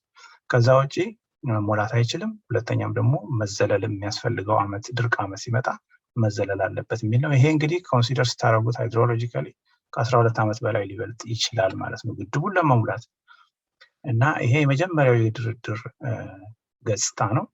and the second aspect of the negotiations is እንዴት አድርገን ነው ግድቡ ተሞልቶ ተሰርቶ ተሞልቶ ካበቃ በኋላ ደግሞ እንዴት አድርገን ነው ኦፕሬት የምናደርገው። ይሄ አሁን ምናልባት ለብዙዎቻችን ግልጽ ላይሆንልን ይችላል። ግልጽ ምን እስከ ማለት ድረስ ደርሳ ነው ይሄንን ድርድር ለመደራደር የምትፈልገው። ግብጽ የግድቡን የታላቁ ህዳሴ ግድብን ኦፕሬሽን እኛንን መቆጣጠር ያለብን። ዳታውን በየጊዜው የሚሰበሰቡ ዳታ ይላክልናል። በእኛ ፍላጎትና በእኛ ፕላን መሰረት ነው ኦፕሬት መደረግ አለበት የሚል በደፍኑ አቋም አላቸው። ያ እንግዲህ አስቡት ምናልባት አሁን ይሄንን እንደው በኢንፎርሜሽን ደረጃ ለምሳሌ ከታንዛኒያ ጋር ከሌክ ቪክቶሪያን ፍሰት ወደ ዋይት ናይል የሚሄደውን የሚቆጣጠረው የግብጽ እዛ አንድ የወተር ቢሮ አላቸው። እዛ ውስጥ የሚኖር አንድ ኢንጂነር አለ። እሱ ነው በሚፈልገው መጠን ይከፍታል፣ በሚፈልገው መጠን ይዘጋል። እና that type of control እንግዲህ እናንተ ጓዳ ገብቶ የምታቀርቡትን ነገር እኔ ልመጥንላችሁ እንደማለት ነው። it's like you know የራስን ሶቨርኒቲ አሳልፎ እንደመስጠት ያክል ነው የሚቆጠረው። ይሄ ለኢትዮጵያ በኩል በጣም ተቀባይነት የሌለው ነገር ነው፣ ግን they are still discussing about it. and the third one ደግሞ እንዴት አድርገን እንግዲህ እንዳልኳችሁ ዋው በጣም ብዙ ጠቀሜታዎች አሉት። ሃይድሮ ፓወር አንዱ እንግዲህ ከ5 ከ6 አይነት ጠቀሜታዎች። እኛ አሁን የአዲስ አበባ ህዝብ በውሃ ጥም ብዙ ጊዜ ምን ያህል እንደሚቸገር ነው ጀስት አዲስ አበባ። ሌላውን ብትመለከቱ በጣም የውሃ ችግር ያለበት ሀገር ነው የሀገራችን። ግን ወንዝ በአራቱም አቅጣጫ እየፈሰሰ አንዱንም የመጠቀም እድልና ሁኔታ አልገጠመንም። ግን አባይና አዲስ አበባ በጣም በአጭር ከ200-300 ኪሎ ሜትር በማይበልጥ ርቀት ላይ ያሉ ናቸው። ከዛ ፓምፕ ተደርጎ ሊመጣ ይችላል። ምንም ከባድ አይደለም። ሻናን ቅድም እንዳልኳችሁ ከሻናን ኤስቹዋሪው ከመግባቱ በፊት ባህር ከመግባቱ በፊት ፓምፕ አድርጎ ደብሊን ለማምጣት is about 350 ኪሎ ሜትር። that plan is already complete። አሁን ፕላኒንግ ፕሮሰስ ላይ ነው ያለው እና we could have done the same thing። አባይ ልናመጣ እንችላለን። በሙገር ምናምን አካባቢ በጣም ቅርብ ነው እና እኛ አሁን ከእንግዲህ በኋላ ከአባይ መጠቀም የምንችለው ነገር አለ ወይ? እንግዲህ ሃይድሮፓወር that's one topic። ስለዚህ ግብጽ የምትፈልገው ከእንግዲህ በኋላ ምንም አይነት ከዚህ ውጭ ሌላ ምንም አይነት ፕሮጀክት ዴቨሎፕ እንድናደርግ አትፈልግም። እኛ ደግሞ በዚህ ጉዳይ ላይ አቋማችን ግልጽ አድርገናል፣ መደራደር አለብን ነው እና እንግዲህ ከሚከተሉት ስትራቴጂ አንዱ እነዚህ ሶስቱን አንድ ላይ ደቁሶ ወይም ጨፍልቆ ለመደራደር ነው የሚፈልጉት። አሁን በምናደርገው ስምምነት under cover mon under some sort of technique ሶስቱንም በአንድ እንድንስማማላቸው ነው የሚፈልጉት። ኢትዮጵያ ደግሞ explicitly በአንዱ ላይ እንደራደር then በሁለተኛውም ላይ እንደራደር then በሶስተኛውም ላይ እንደራደር ነውና ይሄ ሶስት አስፔክት አለው ለግልጽ አድርገን ልናስቀምጥ ያስፈልገናል እና ይሄን የድርድሩ ገጽታ የሚመስለው አሁን ባለው ፕላን መሰረት እንግዲህ ግድቡ በ4 ስቴጅ ነው እንዲሞላ የታሰበው። በ4 ስቴጅ እና በ5 ዓመት። በአሁን ሰዓት እንደምታውቁ ባለፈው ዓመት 4.9 ቢሊዮን ኪዩቢክ ሜትር ያህል ውሃ ተሞልቷል። እንግዲህ ይሄንን ሳነሳላችሁ የአባይ የዓመቱ ፍሰት ወደ 42 ቢሊዮን ኪዩቢክ ሜትር ነው። ስለዚህ 1/8 ማለት ነው ከዓመቱ አማካይ ፍሰት 1/8 ነው ማለት ነው። አሁን በዘንድሮ ዓመት ደግሞ የታቀደው የግድቡ ውሃ ከፍታ ከጣራው ባህር ጠለል በላይ 95 እንዲሆን 13.5 ነው የታቀደው። ጠቅላላው ስንት ይሆናል ማለት ነው? 4.9 13.5 ደምሮ አሁን በዚህ ዓመት በኢትዮጵያውያን ዓመት ማብቂያ ላይ 18.4 ይኖረዋል ማለት ነው። then after that እነዚህ ናቸው 10.5 10 ብሎ በመጨረሻው የሚኖረው 49.3 ቢሊዮን ኪዩቢክ ሜትር ይሆናል ማለት ነው። ከዚህ በኋላ ያለው ከስፒልዌው በላይ ነው። እሱ እንደያስፈላጊነቱ በዚህ ሲደርስ ፉል ካፓሲቲ ይኖረዋል ሃይድሮፓወሩን የማመንጨት። ግን ቶታል ካፓሲቲው 74 የሚደርሰው በስፒልዌው ላይ ወይም በማፍሰሻው ላይ በሚደረግ ኦፕሬሽን ይሆናል ማለት ነው። እና በመጨረሻ እንደው እነዚህ ነጥቦች ማስቀመጥ ያስፈልጋል ለብዙዎቻችንም ግልጽ እንዲሆንልን። የግብጽ አቋም በአጭሩ ነው የምነግራችሁ፣ ስታተስ ኮን እንዲጠበቅ ማድረግ ነው። እኛ ደግሞ በስታተስ ኮ ላይ ያልተስማማንበት የሌለንበት ውል እኛን ያላካተተ ውል አክብረን ወይም ደግሞ በሱ ተገዝተን ጥቅምና ፍላጎታችንን ልናጣ አይገባንም የሚል ስለሆነ እንነጋገር ነው የኛ ሌትስ ቶክ አባውት ኢት ሌትስ ዲስከስ አባውት ኢት እና ከዛ እንዴት አድርገን አሎኬት እንደምናደርገው ልንነጋገርበት ያስፈልጋል። ሌላው ደግሞ የኔጎሽዬሽኑ ገጽታ በሶስት በኩል መሄድ እንዳለበት መርሳት የለብንም። እንዴት ነው ግድቡ የሚሞላው? እንዴት ነው ኦፕሬት የሚደረገው? ከዛ በኋላ በሌላው የውሃ አጠቃቀማችን ላይ እንዴት ነው እሱ የሚሆነው? ይሄ የኔጎሽዬሽኑ ገጽታ ነው። ሌላው ደግሞ እንግዲህ ግልጽ ነው ለብዙዎቻችን ኔጎሽዬሽኑ በጣም ቴክኒካል ነው። እንደው ዝም ብሎ በፖለቲካል ደረጃ ወይም በባለስልጣናት በፕራይም ሚኒስትሮች በምናምን ደረጃ ብቻ መጠናቀቅ የለበትም። ደንበኛ በሙያው እውቀትና ብስለት ልምድ ያላቸው ሰዎች በሚያደርጉት ድጋፍ ነው አሁንም እየተደረገ ያለው ነው። በጣም ቴክኒካል ስለሆነ ይሄንን በተጭበርብረን የምንፈርምበት ነገር እንዳይኖር መጠንቀቅ ያስፈልገናል። ሌላው ደግሞ the last thing which I really want to say is that ይሄ ኔጎሽዬሽን ለሁላችን ቤኔፊት ነው። ለሱዳን፣ ለኢጂፕት እና ለኢትዮጵያ ዲሌይ በተደረገ ቁጥር ኢትስ ኮስትሊ ሂውማን ኮስት አለው፣ ፋይናንሻል ኮስት አለው። ከዛም አልፎ ደግሞ ሌላም ኢንተረስትድ ፓርቲ ስቴክሆልደር ዳውን ዘ ላይን ሊመጣ ይችላል። ለምሳሌ ኢንቫይሮንመንታሊስትስ have been kind of nearly forgotten። እነሱ ደግሞ ከገቡ ነገሩን ሊያጓትቱና ወደ ባሰ ኮስት ሊወደ ሆነ እንቅስቃሴ ውስጥ ሊከቱት ስለሚችሉ ዲስከሽኑ እንዲቀጥል ማድረግ የሁሉም ፓርቲዎች ፍላጎት ነው ብዬ ነው የማስበው። እኛም ብንሆን ሱዳንም ግብፅም ቢሆን ይጠቀማሉ እንጂ አይጎዱም። That's what I want to say in such a short space of time. If you have any questions for me, probably, and if you have time, I'll be happy to answer your questions. Thank you very much. እሺ እግዚአብሔር ይስጥልን። እናመሰግናለን ዶክተር መስፍን ለሰጡ ማብራሪያ። ይሄ እንግዲህ በጣም ለብዙዎቻችን የሚጠቅም ነው ብዬ አስባለሁ። በተለይ ከምህንድስና አንጻር ለብዙዎቻችን ያው የተራ ሰዎች በተለይ እንዴት እንድንረዳ የሚያደርገን ዝግጅት ነው እና እናመሰግናለን። እንግዲህ ጥያቄዎች ካሉ ወደ ቻት ስደዷቸውና ምክንያቱም አንድ እንግዳችን እየጠበቁን ስለሆነ እኔ እንግዲህ ዶክተር መስፍንን ለኢትዮጵያ ድምፅ በአየርላንድ በተሰኘው ማህበረሰብ ስም እያመሰገንኩ ለራሄል መድረኩን አቀብላለሁ። አመሰግናለሁ። አመሰግናለሁ አክሊል እና ዶክተር መስፍን። ለሚቀጥለው እንግዳችን ሚስተር ፊሊፕ ኦድዋየር ናቸው። እሳቸውን አስተዋውቃለሁ በቅድሚያ። Philip has lived in Ethiopia for more than 5 years and has been in and out of Ethiopia for varying lengths of time. He was a founder secretary of the European Union Business Forum in Ethiopia and was acting team leader on a business climate project and created a government and private sector collaborative network on international digital trade facilitation. Philip is an active member of FINIGAL, a member of current government coalition, and a national committee member of the FINIGAL intercultural network, which address migrant issues. Philip, the stage is yours. Welcome. And did not you? Yeah, I hope I got that right. Yes. Ikerta. Okay, well, look, I think I'm responsible for talking about politics and the GERD and just kind of wrapping a few things around the problems that Ethiopia is having internationally. So let me start by pointing out that on Wednesday, the 5th of May, I'll slow down as well. On Wednesday, the 5th of May, you will be celebrating Patriots' Day in Ethiopia. And Patriots' Day goes back to the 1930s when the rebels tried to kick out the Italians out of Ethiopia. Haile Selassie went to the UK to exile, and he funded the rebels up until he came back in 1941, in May 1941, with the help of the British and the rebels. But what people probably don't realize is that in that movement of something like 25,000 resistance fighters, women fought on the front line as well. And we know that the position of women in Ethiopia at that time would have been very much a second-class citizen and not recognized as equal to men. So it's extraordinary that they were fighting on the front line alongside their men.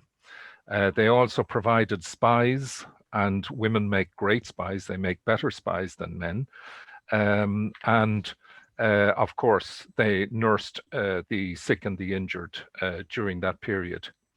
Ironically, the British, who helped Ethiopia to regain or to kick out the Italians, the British and most of their erstwhile World War II old colleagues are not very supportive of the Abiy government right now. COVID, however, is putting a new item on the global agenda, namely unity of purpose. The argument that no one is safe until all are safe is now very much part of the narrative around COVID at an international, if you like, geopolitical level. And of course, this must mean that that concept will trickle down from being a COVID concept into a new form of international relations where countries that at the moment are not regarded as part of the first world, and I say that I'm not pointing the finger at Ethiopia, I'm pointing the finger at the West, will become more part of the West. More about that later. Of course, I can't go on to my subject either without talking about today, the 3rd of May 2021, because today is World Press Freedom Day. And as we all know, we have suffered at the hands of the press in relation to the problems in Ethiopia and the perception of the Abiy government. It's Press Freedom Day. The emphasis every year is on, and seems to solely rest on, the difficulties experienced by journalists at the front line, especially in unstable environments, conflict zones, and where repressive regimes are limiting the ability of the press to report openly.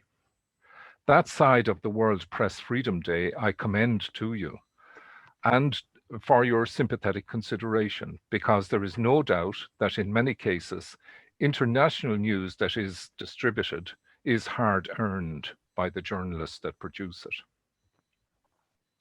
However, on this day, I wish to call out the less than acceptable standards adopted by some of those press, from the lowest in the chain right up to the world leaders of the press, organizations that listen to the wires and buy any or all stories available on a given subject.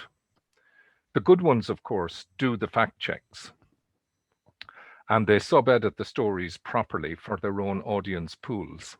However, there are many lazy mainstream media outlets, and we know some of them because of the way they've treated Ethiopia, whom do not check the story assertions properly, and the result is that an unscrupulous and so-called journalist or correspondent can slip bias into a story and get it all the way through the media.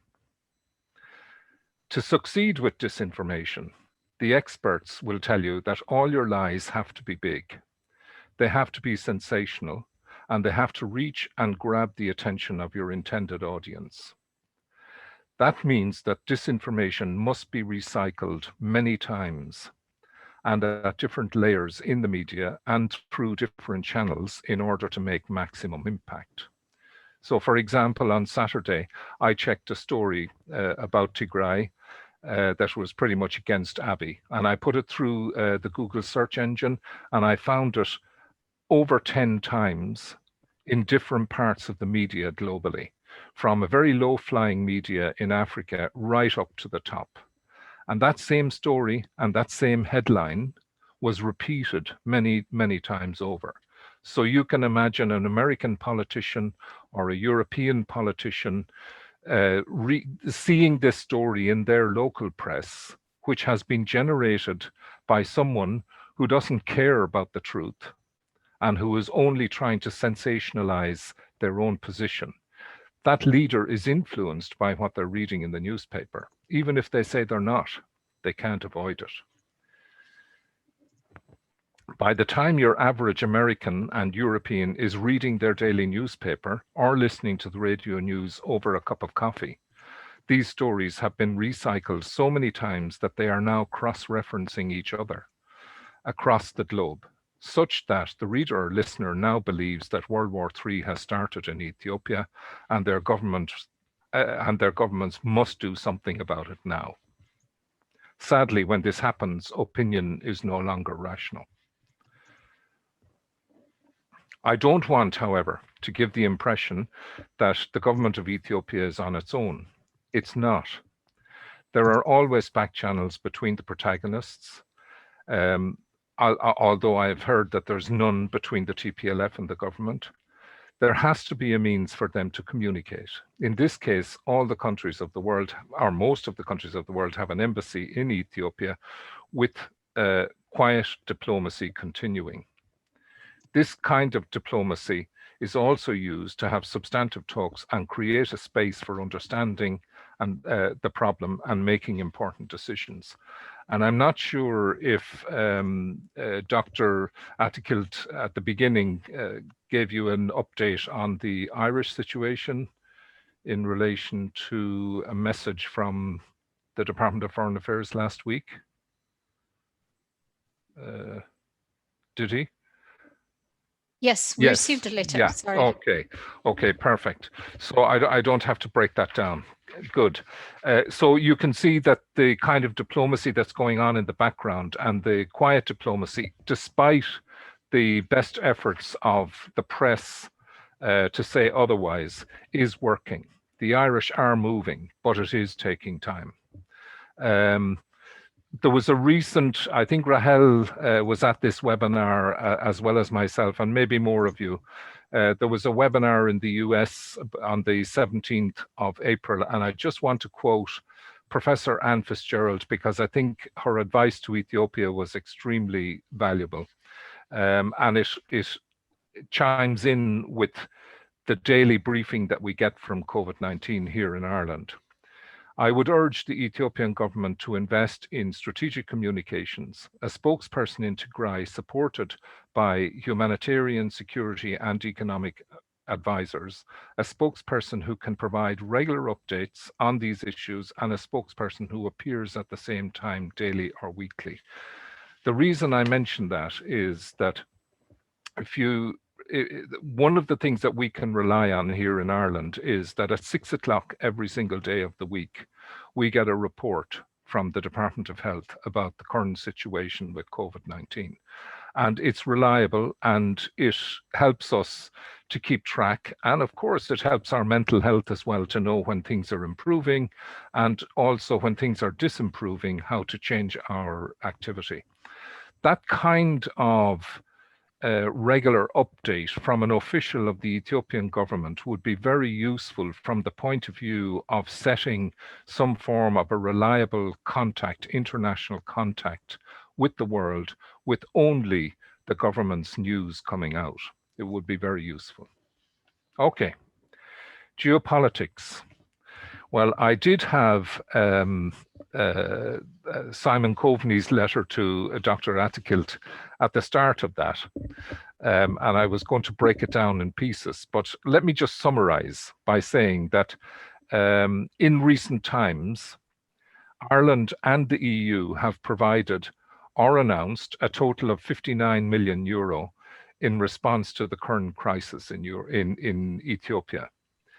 The reason I'm highlighting that is that if you look at where this started with Ireland, particularly as we were approaching the 1st of January when we took on the European Security Council seat, there was no help coming from Ireland, none that we know of. In fact, Ireland wasn't talking in those terms at all.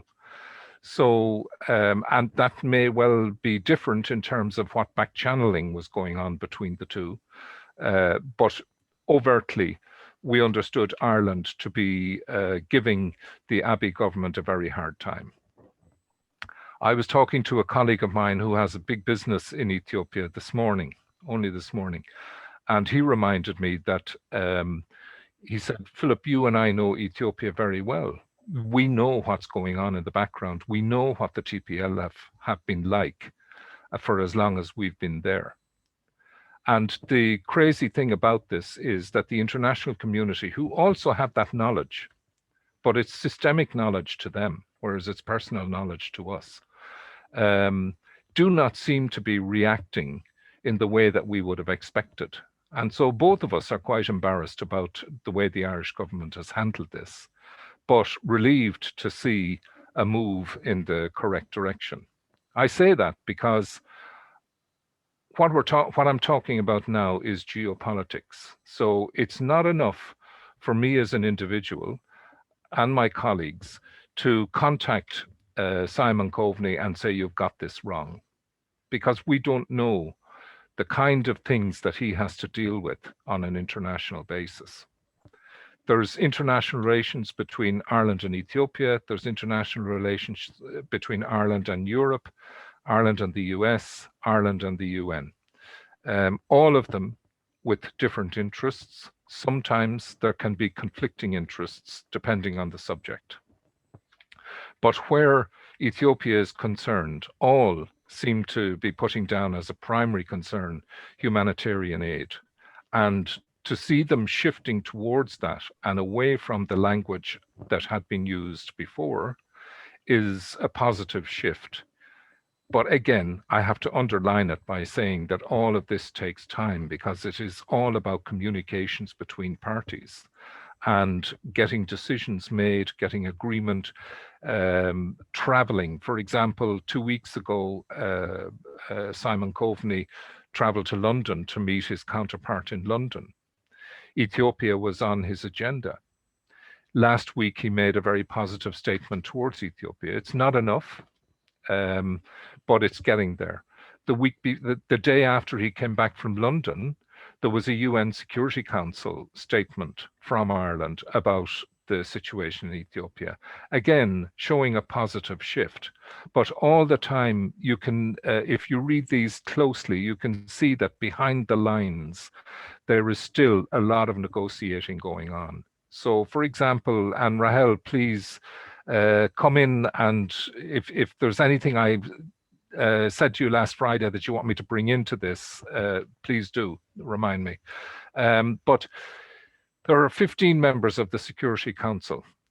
5 of them are permanent members. They will always be there. China, France, the US, the UK, and I've forgotten who the other one is, and Russia.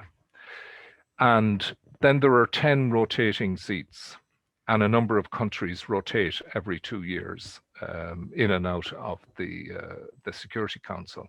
So you can imagine that within those 15 countries, the top 5, the permanent 5, they're called P5, always have an interest in every single item that comes into the Security Council. But an awful lot of the 10 may have no interest whatsoever. And they're either going to sit back and just go with the flow, or they're going to actively negotiate something else for themselves, which is completely unrelated to Ethiopia. But in order to give their support to one side or another in an Ethiopian vote, they will look for something for themselves, for their own country. So what I'm telling you here is that the global village is very lopsided in that there is one major absence, and that is Africa. Africa is not properly represented. It doesn't have voting or veto powers on either the G7, start with the UN Security Council, the G7 and the G20. It doesn't even have observer rights at the G7. At the G20, the African Union has permanent guest status, which means that it can simply sit there and observe. It can't negotiate. It can't, even when Africa is the subject, it cannot negotiate. Denmark did a report in 2011 and said that there is an argument for creating a seat for Africa, for the African Union at least. Am I running out of time? Yeah. Okay. Sorry, Rahel. Let me just, let me jump on to the GERD. I think I've said enough about international relations. You understand the complexity. Everybody is trying to look after their own interests. And even if they don't have an interest in Ethiopia, they will use their vote in the Ethiopian situation to get something for their own country. But moving on to the GERD. We have time, Philip. It's okay. Sorry. Okay. Thank you, Rahel. The conflict in Ethiopia is further complicated by what's happening around the GERD. So you have the interests of Egypt, of course. I think we all know that there is a considerable amount of the difficulty inside Ethiopia that is being aided and abetted in one way or another by Egypt and their allies. And if I can bring you back, I don't know if Mesfin talked about the history, that the 1959 agreement on the GERD, on the Nile, where the British brokered an agreement between Sudan and Egypt, which effectively excluded all the riparian countries and basically took ownership of the Nile for themselves and the use of the Nile, and they excluded Ethiopia. And apparently, when the Derg left, the Ethiopian government contacted Egypt to open discussions about the use of the Nile, and Egypt ignored them. Now, this was a deal that was brokered during the colonial times, so the British had a huge interest in this, and the relationship between the British, the Sudanese, and Egypt was further secured by an agreement like this, but it excluded Ethiopia. And only today on the internet, I found a news article that came out today about Sudan, who are now saying they've announced that they can back out of a territorial agreement which they signed with Ethiopia back in 1902, 119 years ago. That would shift the territory that they agreed Ethiopia could have. If they back out of this, that territory will come back into Sudan's hands, and the dam would be inside the new Sudanese territory. Now, I mean, obviously, it's a threat. You can't back out of an agreement that's 119 years old, but it shows you that the extent that they're willing to go to, because the stakes are so high.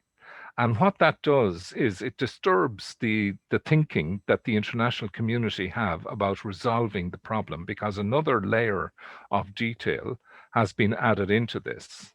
And if you take the 1902 agreement and the rescinding of that, and the 1959 agreement on the Nile, it makes life very difficult. And it forces Ethiopia to get into all sorts of discussions with their international friends, of which Ireland should be one, to try and explain to them the problem that they're having and the way that they've been excluded and how wrong it is. And we've all moved on from the colonial period, and why is this still prevailing? So, I think, yes, and just one last point on the GERD. I was doing a lot of research a few weeks back about the extent to which the TPLF have hired consultants in Washington to try and influence the politicians, both in the UN and in Capitol Hill. And I came across a document, Egypt hiring a consultant in February, 5th of February to be precise, and they submitted a document to the Justice Department, which would then be followed through politically, but they're obliged by law, because it's a foreign document, they're obliged to put it into the system so that there is transparency and openness. And in that document, they talked about how many farms and how many people would be unemployed, and farms that would lose because there was no longer irrigation from the Nile, and so on. And they quoted a report called the Deltares report, which I decided I needed to check and see what this report was all about. So I did a search. The Deltares company, a consultancy firm in Holland, had on their website how they withdrew from this report ever before it even started, and they withdrew on the basis that they did not think it would be independent enough. And yet here we are, and they did so in September 2015. And yet here we are in February 2021, and Egypt are quoting a non-existent consultancy report. Seriously, this is crazy.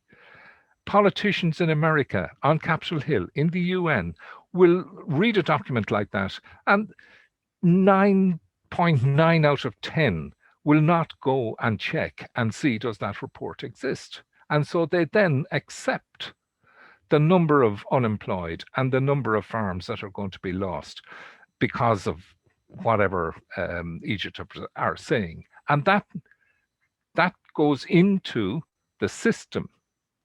Now, this was first, the Deltares thing happened, and the withdrawal all happened in 2015. So in 2015, you had the Obama administration. So let's say that Egypt started to use this straight away from 2015. Then the Obama administration had this. Then in comes Trump. The Trump administration are fed the same bit of information. They have it, and it's embedded in their system. And now, again, after Biden came in, it's gone into the Biden system.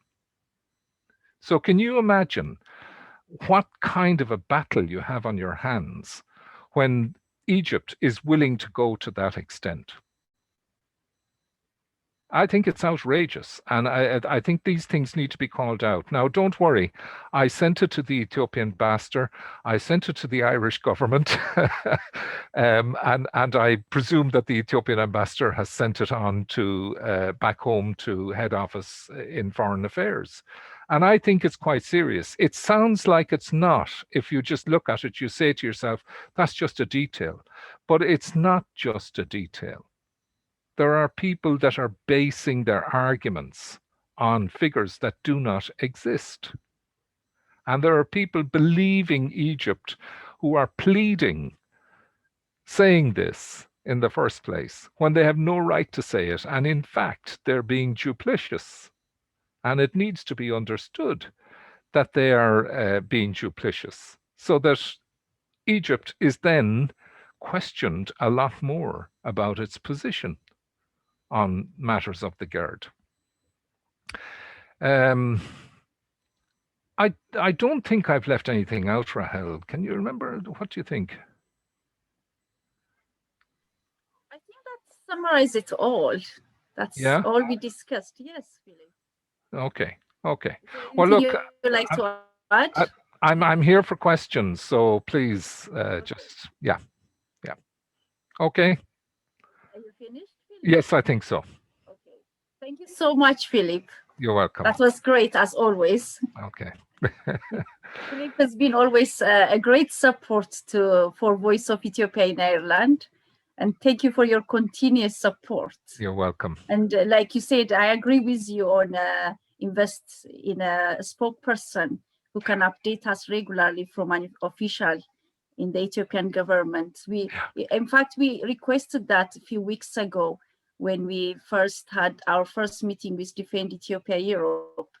That was the question we raised. And it was actually on the main news in Ethiopia that we requested 24-hour cover so that we can get report and be updated regularly. Yeah. So that's very important. Yes, it is. Sorry, Rahel, let me just add in one more small point. Oh, yes. Yeah, so it's not just that Ireland have made these two statements, one through the UN and the other in the reply to Dr. Atticult. It's also that they have decided to change their approach to Ethiopia. And this is coming out of the fact that they have made a mistake. And so what they have said to the Irish ambassador to Ethiopia and the Ethiopian ambassador to Ireland is that we want to develop economic ties with Ethiopia in the form of trade, investment, knowledge and technology transfer. Well, one of my backgrounds was, in fact, this is how I first came to Ethiopia in 2006, was with a business charity called Connect Ethiopia, which unfortunately doesn't exist anymore.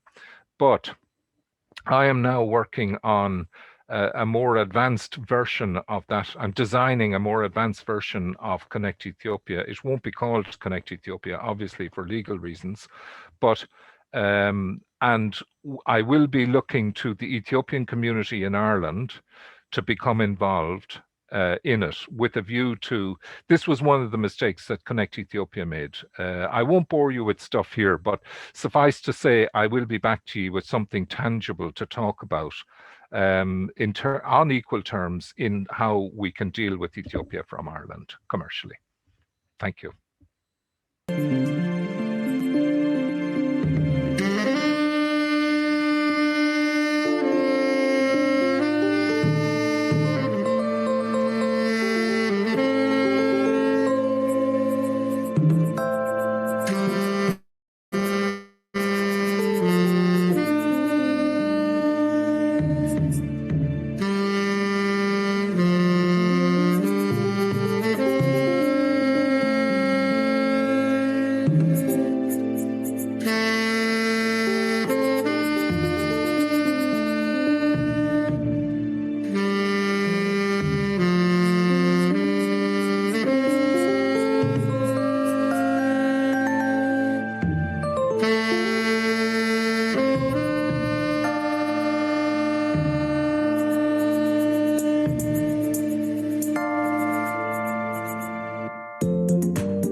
እሺ ያ ሙዚቃ በገነነ ጎርፉ ነው። ገነነ ጎርፉ በካውንቲ ኬሪ ክላርኒ ነው የሚኖረው አይርላንድ ውስጥ የቮይስ ፎር ኢትዮጵያ አይርላንድ ሜምበር ነው። ከዚህ ቀጥሎ ደግሞ ከቮይስ ፎር ኢትዮጵያ አይርላንድ ማርያማዊት ግጥም ታቀርብልናለች።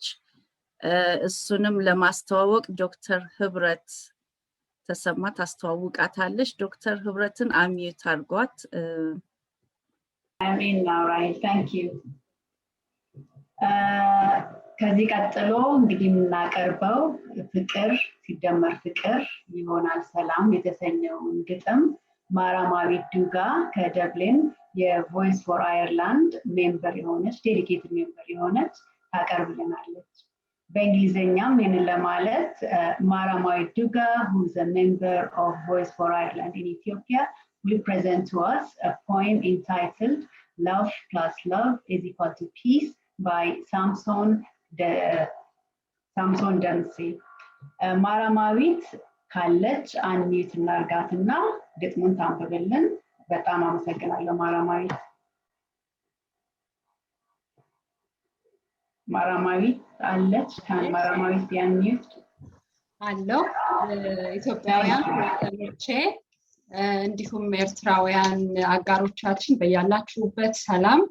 ለዚህ ቀን ጊዜያችሁን መስዋዕት አድርጋችሁ ያለንን ሐሳብ ለኢትዮጵያ ያለንን ፍቅር ተገናኝተን እንድንወያይ እንድናወራ ፈቃዳችሁ ስለሆነ በእግዚአብሔር ስም አመሰግናለሁ። የግጥሙን ርዕስ ዶክተር ህብረት ነግራናለች። ፍቅር ሲደመር ፍቅር እኩል ይሆናል ሰላም ይላል። የአንድ ሀገር ልጅ መሆን ብዙ ትርጉም አለው። ቃል ኪዳኑ የጸና ፍጹም ጠንካራ ነው። ደስታውም ችግሩም ሁሉም ነው የጋራ። ክርስቲያን ሙስሊሙን እኩል የሚያስጠራ። ኢትዮጵያ እናታችን ጥላ ነች ለሁሉም። ማንንም ከማንም አትለይም ፍጹም። ውበት ነው ገጻችን እምነት ባህላችን። ነቅተን እንጠብቀው እንጸልይ ሁላችን። ነፋስ እንዳይገባ ከፍቅር ቤታችን። አላህ እግዚአብሔርም ስሙ ቢቀያየር መንፈሱ አንድ ነው ትርጉሙ አይቀየር። እስከ ዘላለሙ ስሙ ይክበር ይክበር። ኢትዮጵያችንን እግዚአብሔር ይጠብቅልን። ያለንን የኢትዮጵያዊነት ፍቅር እግዚአብሔር ያበርታልን። አመሰግናለሁ። ግጥሙ አልቋል። እናመሰግናለን ማርያማዊት። ይሄ ግጥም የተጻፈው በወንድማችን ሳምሶን ደምሴ ተፈራ ነው። የአባት ቃል ከሚል የግጥም ስብስብ መጽሐፉ የተወሰነ ሲሆን ሳምሶን ከሀገር የሚኖር በገርድ ላይ ብዙ ስራ እየሰራ ያለ ወንድማቸው ነው። እናመሰግናለን ማርያማዊት ስላነበብሽልን። ከዚህ ቀጥሎ የሚያቀርቡልን ዶክተር ፀሐይ አጥላው ናቸው። Dr. Tsahai Atlao is a leader of the Ethiopian History Society UK, one of the founders of Ethiopians for Ethiopians UK, and an active member of United Ethiopians for Peace and Reconciliation. የሚያቀርቡልን GERD in relation to women and health ነው። ዶክተር ፀሐይን አንሚዩት አድርጉልኝ። እሺ እሰማለሁ? አዎ እሰማለሁ። እሺ አመሰግናለሁ። ይሄንን ፕሮግራም አዘጋጅታችሁ ኢትዮጵያውያንን ሰብስባችሁ እንደዚህ ለመነጋገር ስላበቃችሁን በጣም በጣም አመሰግናችኋለሁ። ቮይስ ፎር ኢትዮጵያ አይርላንድ አዘጋጆቹን እንዲሁም ሌሎቻችሁ እዚህ የተገኛችሁትን በጣም አመሰግናለሁ። በጣም ጥሩ ፕሮግራም እያካሄዳችሁ ነው። አሁን ራሄል እንዳለችው እኔ የኢትዮጵያ ዩናይትድ ኢትዮጵያንስ ፎር ፒስ ኤንድ ሪኮንሲሊዬሽን አክቲቭ ሜምበር እና ትራስቲ ነኝ። ከዛ ሌላ ኢትዮጵያንስ ፎር ኢትዮጵያንስ ኢትዮጵያን ሂስትሪ ሶሳይቲን የሚባሉትን ድርጅቶች ከመሰረቱት አንዱ ነኝ። በሙያዬ ሳይንቲስት ነኝ። የኢንፌክሽየስ ዲዚዝስ ፒኤችዲንም የሰራሁት እዚህ ሀገር ነው። ከዛ በፊት ኢትዮጵያ የመጀመሪያ ዲግሪን አዲስ አበባ ዩኒቨርሲቲ ከዛም ካናዳ ኤምኤስሲን የሰራሁት እንግዲህ እዛ ነበር። አሁን ግን እዚህ ሀገር ከመጣሁ ቆየት ብያለሁ፣ ሴትል አድርጌያለሁ እና ኢትዮጵያውያን የሚካፈሉባቸው ፕሮግራሞች ላይ ለመገኘት በመቻሌ በጣም በጣም ደስተኛ ነኝ። በተለይ አሁን ኢትዮጵያችን ባለችበት ሁኔታ ላይ አንድነታችንን ማጠናከርና ማሳየት ያለብን ጊዜ ስለሆነ እንደዚህ እጅ ለእጅ ተያይዘን አንዳንድ ነገር መስራታችን በጣም በጣም ያስደስተኛል እና አመሰግናለሁ። የምናገረው ስለ ታላቁ የህዳሴ ግድብ በጤና ላይና በሴቶች ህይወት ላይ ምን አይነት ለውጥ ሊያመጣ ይችላል የሚለውን አንዳንድ ነገር አቀርብላችኋለሁ። ስላይዶች አሉኝ። ስላይዶቼ የተዘጋጁት በእንግሊዝኛ ነው። በጣም ይቅርታ ጠይቃለሁ። እንደምታውቁት በአማርኛ ፓወርፖይንት ማዘጋጀት ጊዜ ይፈጃል። አንድ ሁለት የአማርኛ ስላይዶች አሉኝ። እነኚህ ስላይዶች የተዘጋጁት ስለ ጤናና ስለ ሴቶች ህይወት ላይ ያለው ተጽዕኖ የኢትዮጵያ ሁኔታ የሚገልጽ ነው።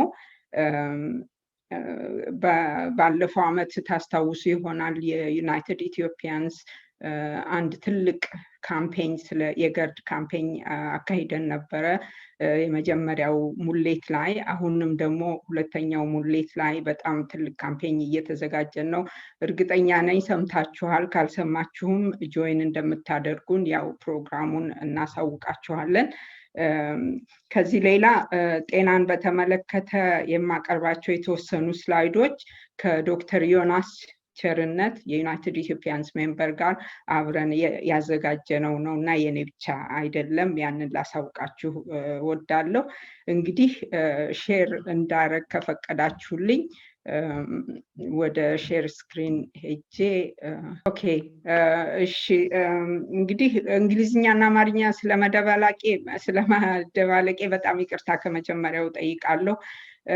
ታላቁ የህዳሴ ግድብ በኢትዮጵያ ህዝብ ጤንነት፣ በኢትዮጵያ ጠቅላላ ህዝብ ጤንነት በተለይም በሴቶች ኑሮና ጤና ላይ የሚያመጣው ለውጥ ምንድን ነው በሚል ነው የምናገረው እና ለመጀመር ያህል እንግዲህ ዋናው የምንነጋገረው ያው ገርድ ወይም የህዳሴ ግድቡ ዋናው ውጤቱ ኤሌክትሪሲቲ ነው። ኤሌክትሪሲቲ አገራችን ማግኘቷ ከዛም አልፎ ደግሞ ለውጭም ለመሸጥም ይታሰባል። ግን ያ ምን አይነት ለውጥ ያመጣል፣ የህዝብን ህይወት እንዴት ይቀይራል በሚለው ነው እና በመጀመሪያ ይሄን ስላይድ አሳያችኋለሁ። ይሄ በጠቅላላ ዓለም ላይ ኤሌክትሪሲቲ እንዴት ዲስትሪቢዩትድ እንደሆነ ነው እና በሰማያዊ የምታዩቸው እስከ 100% ድረስ ኤሌክትሪሲቲ ያላቸው ናቸው። ያው ግልጽ ነው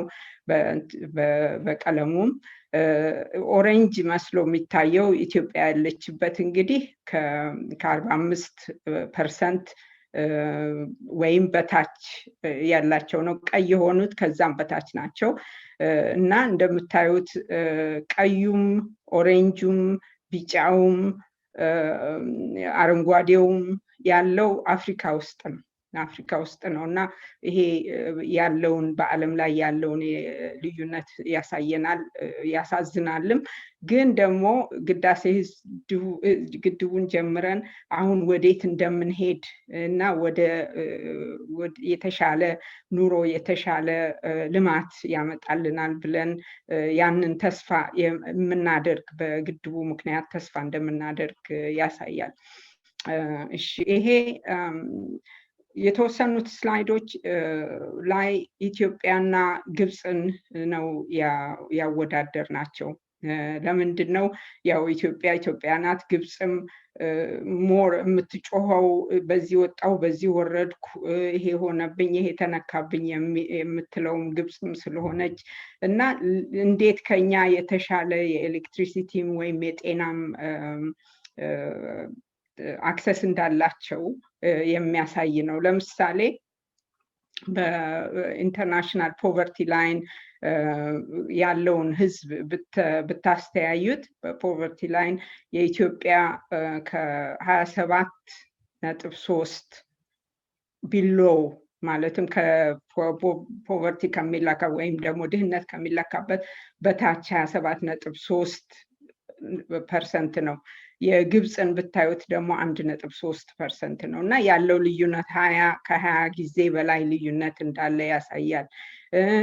ሴቶች ደግሞ ያልተማሩ ሴቶች እንግዲህ ይሄ ከግድቡ ጋር ላይ አያያዝም ግን ያለን እንዴት እኛ ወደኋላ እንደቀረን ነው የሚያሳየው።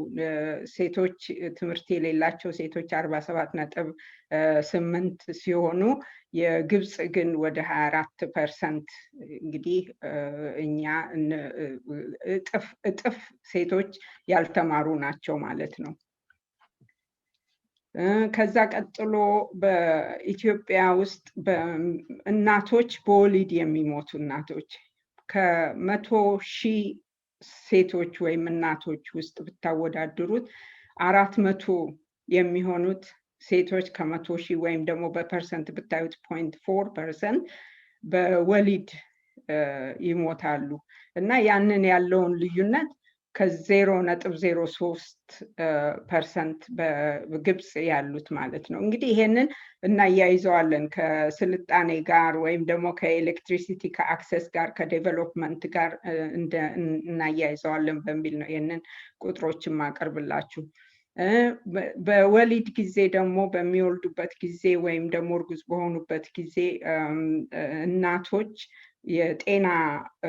የጤና ባለሙያ ጉብኝት ወይም ደግሞ ቪዚት ወይም አብረው አቴንድድ የሚሆኑበትን ስታዩት ደግሞ የኢትዮጵያ 28% ብቻ ናቸው ኢትዮጵያ እናቶች፣ ግን 92% ግብፅ እናቶች አቴንድድ ይሆናሉ ማለት ነው በሄልት ወይም በጤና ባለሙያዎች። ከ5 ዓመት በታች ያሉ ህፃናት ጨቅላ ልጆች የሚሞቱት ቁጥር ደግሞ ብታስተያዩት ከእያንዳንዱ 1,000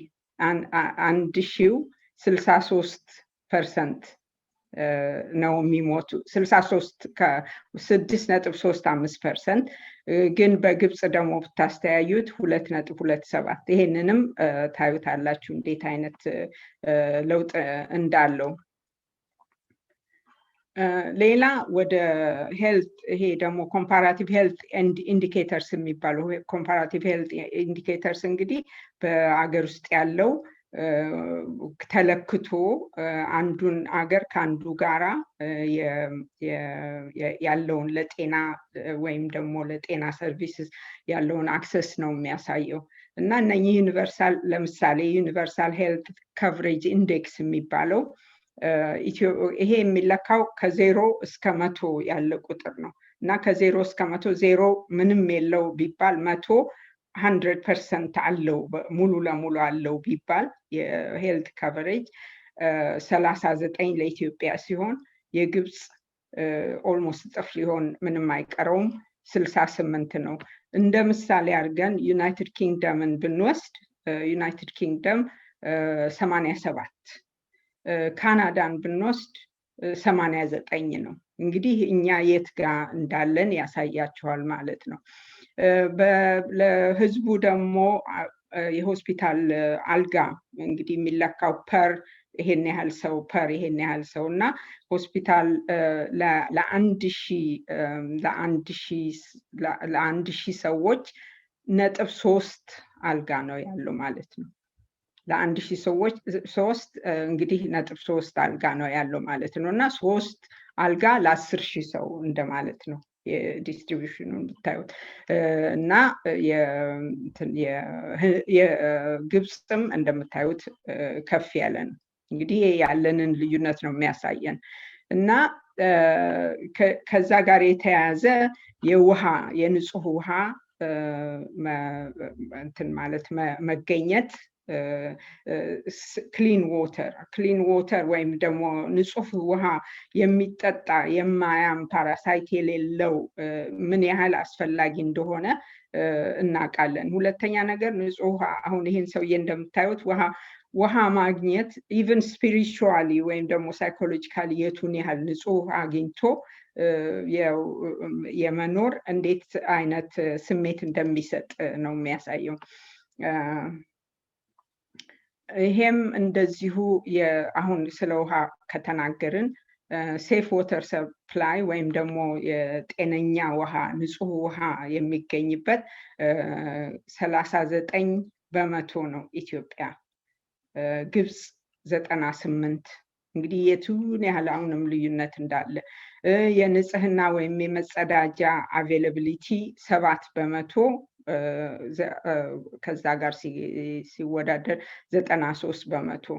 ይሄ አንሴፍ ዋሽ የሚባለው ሳኒታሪ ኤንድ ሃይጂኒክ ውሃ በዛ ምክንያት የሚሞተው ሰው በተለይ ህፃናት 43.7 ከ100,000 ፖፑሌሽን ወይም ደግሞ 0.04 ነው ማለት ነው። ግን ግብፅን ብታዩ ደግሞ በዛ ምክንያት የሚያልፈው ህፃናትም ሆነ ሰዎች በጠቅላላ 0.002% ወይም ደግሞ 22 ጊዜ እጥፍ ህፃናትና ሌሎች ይሞታሉ ማለት ነው። ንጹህ ውሃ ሃይጂኒክ የሆነ ውሃ ሳኒቴሽን ባለማግኘት ኢትዮጵያ ውስጥ። ከዛ ቀጥሎ እንግዲህ ኤነርጂ ሰፕላይ እንግዲህ አንዱ የገርድ ያመጣልናል ብለን ተስፋ ያደረግነው በተለይ ለሩራል ወይም ደግሞ ባላገር ውስጥ ላለው ህዝብ ጥሩ ኤነርጂ ሰፕላይ ካለ ከጤና ጋር ዳይሬክትሊ ይያያዛል ማለት ነው። አንደኛ ነገር ሄልት ሰርቪሶቹን ወይም ደግሞ ለጤና የሚሰጡትን ኢንስቲትዩሽንስ ወይም ደግሞ ሆስፒታሎች፣ ጤና ጣቢያዎች እነሱን ማስፋፋት ይቻላል ማለት ነው። ሁለተኛ ነገር የክትባት በተለይ ለህፃናት የሚሰጠው ክትባት ቀዝቃዛ ውስጥ መቀመጥ ያለባቸው ብዙ ስላሉ ያንን ኮልድ ቼን የሚባለውን ነገር ፍሪጆች፣ ቀዝቃዛ ነገር የሚይዙ ነገሮች ይኖራሉ ማለት ነው። ሁለተኛ ነገር ኦፐሬሽን ሲደረግ ቀዶ ጥገና በሚደረግበት ጊዜ ኦፍኮርስ አንደኛ መብራት ያስፈልጋል፣ ሁለተኛ የሚሰሩት ማሽኖቹ በሙሉ በኤሌክትሪክ ነው የሚሰሩት እና ይሄ ሁሉ ነገር ሊሟላ ይችላል ማለት ነው። ሌላ እንደ ምሳሌ የሰጠናቸው አልትራሳውንድ ስካኖች፣ ኤክስሬይ ማሽንስ፣ የስቴሪላይዜሽን ለምሳሌ አንዳንድ ቀዶ ጥገና በሚደረግበት ጊዜ ግዴታ ስቴሪላይዜሽን ያስፈልጋል። ላቦራቶሪ ብለድ ትራንስፊውዥን፣ ማይክሮስኮፖች እንዱ ቤዚክ ነገሮች እንኳን ብታስቡ በጣም ኤሌክትሪሲቲ በጣም ትልቅ ለውጥ የሚያመጣ ነገር ነው። አሁን በዛ ላይ ደግሞ አሁን እንደገና በዚህ በኮሮና ቫይረስ ሀገራችን ያው ዓለምም ነው የተወረረው። ሀገራችን ውስጥ አሁን ራሱ አንዳንድ ችግሮች በዛ ምክንያት ሊከሰቱ ይችላሉ ማለት ነው። ከዛ በተጨማሪ ደግሞ ትክክለኛ ውሃ ለማንኛውም ሆስፒታልም ሆነ አስፈላጊ ስለሆነ ያንን የውሃ ሰፕላይ ለመጠበቅ ኤሌክትሪሲቲ ያስፈልገናል ማለት ነው። በተጨማሪም የደም ብለድ ትራንስፊውዥን ሲሆን እና ይሄ ሁሉ እንግዲህ የቱን ያህል እንደሚያስፈልገን ነው። አዝ ፖፑሌሽን ይሄ ሁሉ ነገር ያስፈልጋታል ማለት ነው አገራችን። እና ያው እንደምንለው we stand for equitable share of Nile waters እና ሁሉም እኩል የራሱን የሚገባውን እንዲያገኝ እንግዲህ ይሄ ዘመቻችን የሚገባንን ውሃ እናገኝ። ኢትዮጵያ እስካሁን ድረስ አሁን ቅድምም የተናገሩትን ኤክስፐርቶች ሰምቻለሁ እና የሚገባንን አላገኘንም እስካሁንም የለምና አሁን እንኳን ነቃ ብለን ራሳችንን ሰርተን በራሳችን ኢትዮጵያን ህዝቦቿ አዋተው በሰሩት ራሳችንን ችለን የራሳችንን ኤሌክትሪሲቲ በራሳችን ውሃ ጄኔሬት እናርግ ሲባል እንኳን የመጣብን ነገር ያው በጣም በጣም የሚያሳዝን ነው።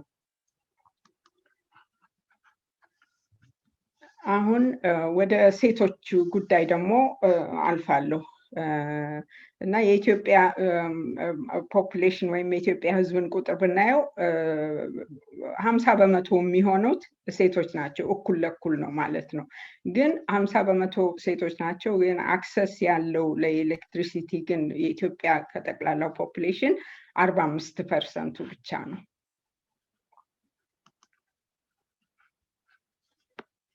እና የኢትዮጵያ ህዝብ ዲዘርቭ ያደርጋል ወይም ደግሞ ይገባዋል የሙሉውን ቤነፊት ከአባይ ውሃ ማግኘት አለበት። ይሄ ደግሞ ሙሉውን ቤነፊት ካገኘ አክሰስ ወይም ደግሞ ይደርሰዋል ለቤዚክ ለሆነ የሰብአዊ መብቶች ወይም ደግሞ መሰረታዊ የሰብአዊ መብቶች፣ የተሻለ የኑሮ ደረጃ፣ ድህነትን መወጣት፣ ከዛ ደግሞ ለጤና ሰርቪሶች፣ ለትምህርት ሰርቪሶች ደግሞ ይደርሰዋል ማለት ነው ወይም አክሰስ ይኖረዋል ማለት ነው። ዩናይትድ ኔሽንስ የሂውማን ራይትስ ወይም ደግሞ የመሰረታዊ የሰብአዊ መብት ብሎ ሲያስቀምጡ ወይም ሲደነግጉ አንዱ እንግዲህ ራይት ቱ ላይፍ ነው፣ የመኖር መብት። አንድ ሰው ከተፈጠረ የመኖር መብት አለው እና በሚኖርበት ጊዜ ደግሞ በጣም መሰረታዊ የሆነ የጤና ጥበቃ፣ ለምሳሌ ቢያንስ በክሊኒክ ደረጃ፣ በሆስፒታል ደረጃ፣ ልጆች በሚወለዱበት ጊዜ ለእናትም ለልጆችም የመሞቱ ቁጥር በጣም በጣም የቀነሰ ሬዲዩስድ ሞርታሊቲ አት በርዝ የሚባለው ለእናቶችም ለልጆችም። ከዛ ቀጥሎ ደግሞ ለክትባቶች አክሰስ ቱ ቫክሲኔሽን አጌንስት ቻይልድሁድ ዲዚዝስ፣ ይሄ ሁሉ ለክትባቶችም አክሰስ ያስፈልገዋል ማለት ነው።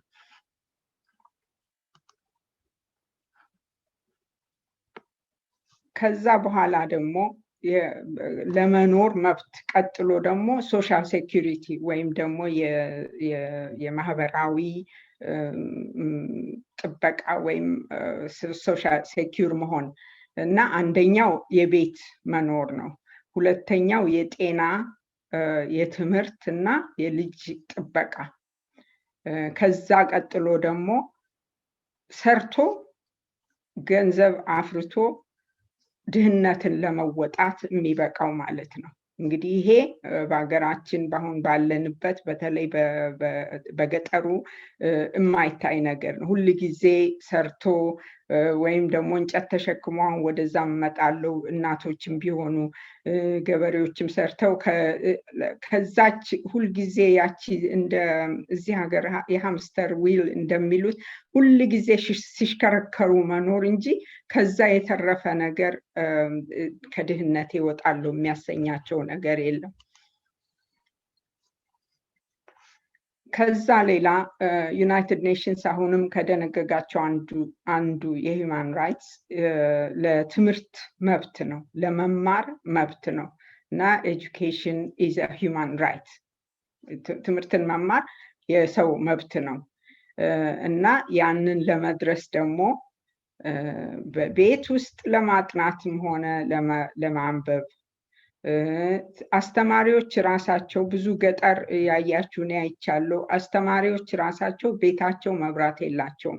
ስራቸውን ሁሉ በቀን ወይም በባትሪ ማታ ከሆነ በባትሪ እንኳን ኮምፒውተር ኖሯቸው እሱን ቻርጅ አድርገው ሊያደርጉና መብራት እንኳን የሌላቸው እና በሻማ በኩራዝ ነው እንግዲህ መብራት ካለ ወይም ኤሌክትሪሲቲ ካለ ይሄንን ነገር ሁሉ መወጣት ይቻላል ማለት ነው። ከዛ ቀጥሎ እንግዲህ ወደ ሴቶቹ ኃላፊነት አሁን እንደምታውቁት ሴቶች በሀገራችን በተለይ በባላገሩ ካለምንም እርዳታ የቤቱ ኃላፊዎች እና የቤቱን ከባዱን ስራ የሚሸከሙት እነሱ ናቸው። ከዛ ውስጥ አንዱ ዋናው የእንጨት ስብሰባ ነው። እንጨት ቆርጦ ተሸክሞ ቢያንስ 3-4 ጊዜ በሳምንት እንግዲህ ለራሳቸው ብቻ አይደለም፣ ይሄን በኋላ መጣበታለሁ፣ ተሸጦም ለልጆች ማስተማሪያ ይሆናል። በብዙ ማይልስ ወይም ኪሎሜትር በቀን ይሄዳሉ፣ ሲሄዱም ሲመለሱም ማለት ነው። ክብደቱ ከ25 እስከ 50 ኪሎ ግራም። ይሄ እንግዲህ በአቨሬጅ የወጣ ዲቴይል ነው።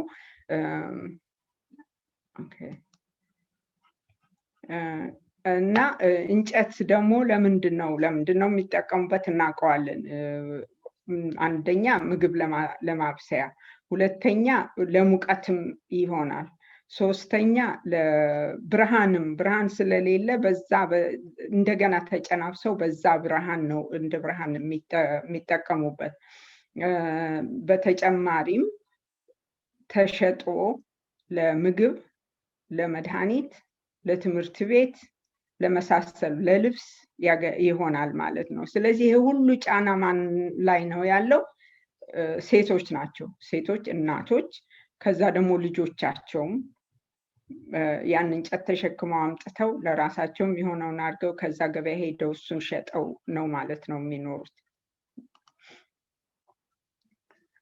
ሁለተኛው ደግሞ በዚሁ በድህነት ውስጥ እያለን ውሃ ደግሞ ለቤዚክ ለሆነ ነገር ልብስ ማጠብ ሳይሆን፣ ልብስ ማጠብ ተወስዶ ነው እንደምታውቁት፣ ባላገር እንደምታውቁት ወንዝ ሄዶ ነው የሚታጠበው። ግን ለዕለት ለምግብ መስሪያ፣ ለመታጠቢያ የሚሆነውን ውሃ ብዙ ጊዜ ማን ነው ተሸክሞ የሚመጣው? ብዙ ጊዜ ሳይሆን ኦልሞስት ኦል ዘ ታይም ማለት እችላለሁ፣ ሴቶችና ሴቶች ልጆች ናቸው። እና አሁንም ጫናው በእነሱ ላይ ነው ያለው ማለት ነው። የሚሸከሙትም ያው እንደየእድሜያቸው እያደጉ በሄዱ ቁጥር የእንስራውና የኮንቴይነሩ ትልቅነት ይጨምራል እንጂ ከህፃንነታቸው ገና ትንንሽ ሆነው እንጨት ውሃ ተሸክመው እያመጡ ነው። እና ይሄ ቢያንስ በቀን 1 ሰዓት ሄደው ያመጣሉ ውሃ። ይሄ ውሃ የሚያመጡት ደግሞ ሁልጊዜም አሉ። አንዳንድ ቦታ ንጹህ ውሃ አለ፣ የቧንቧ ውሃ አለ። ግን አብዛኛውን ጊዜ ንጹህ ላይሆን ይችላል፣ ፓራሳይት ሊኖረው ይችላል እና እንደገና ለበሽታ ይዳርጋቸዋል ማለት ነው። አሁን ከዛ ጋር ደግሞ የተያያዘው ምንድን ነው? እነኚህ ሰዎች ታመሙ፣ ልጆቻቸው ታመሙ፣ ሆስፒታል የለም፣ ሩቅ ነው ያለው ሆስፒታል ወይም የጤና ጣቢያም የለም እና ነገሩ በጣም የተያያዘ ነው ማለት ነው። ሌላ ደግሞ በእናቶችም ሆነ ሴቶች በእንጨት ተሸክመው በሚሄዱበት ጊዜ በጣም መጥፎ ፖስቸር፣ ክሮኒክ የሆነ የጀርባና የወገብ ለህይወታቸው ቀሪ የሆነ ሁልጊዜ አብሯቸው የሚኖር የወገብ በሽታና የጀርባ በሽታ ያጋጥማቸዋል ማለት ነው። ሁለተኛው ነገር ደግሞ በጭስ የሚመጡ ነገሮች፣ በጭስ የሚመጣ ቬንቲሌሽን የለም።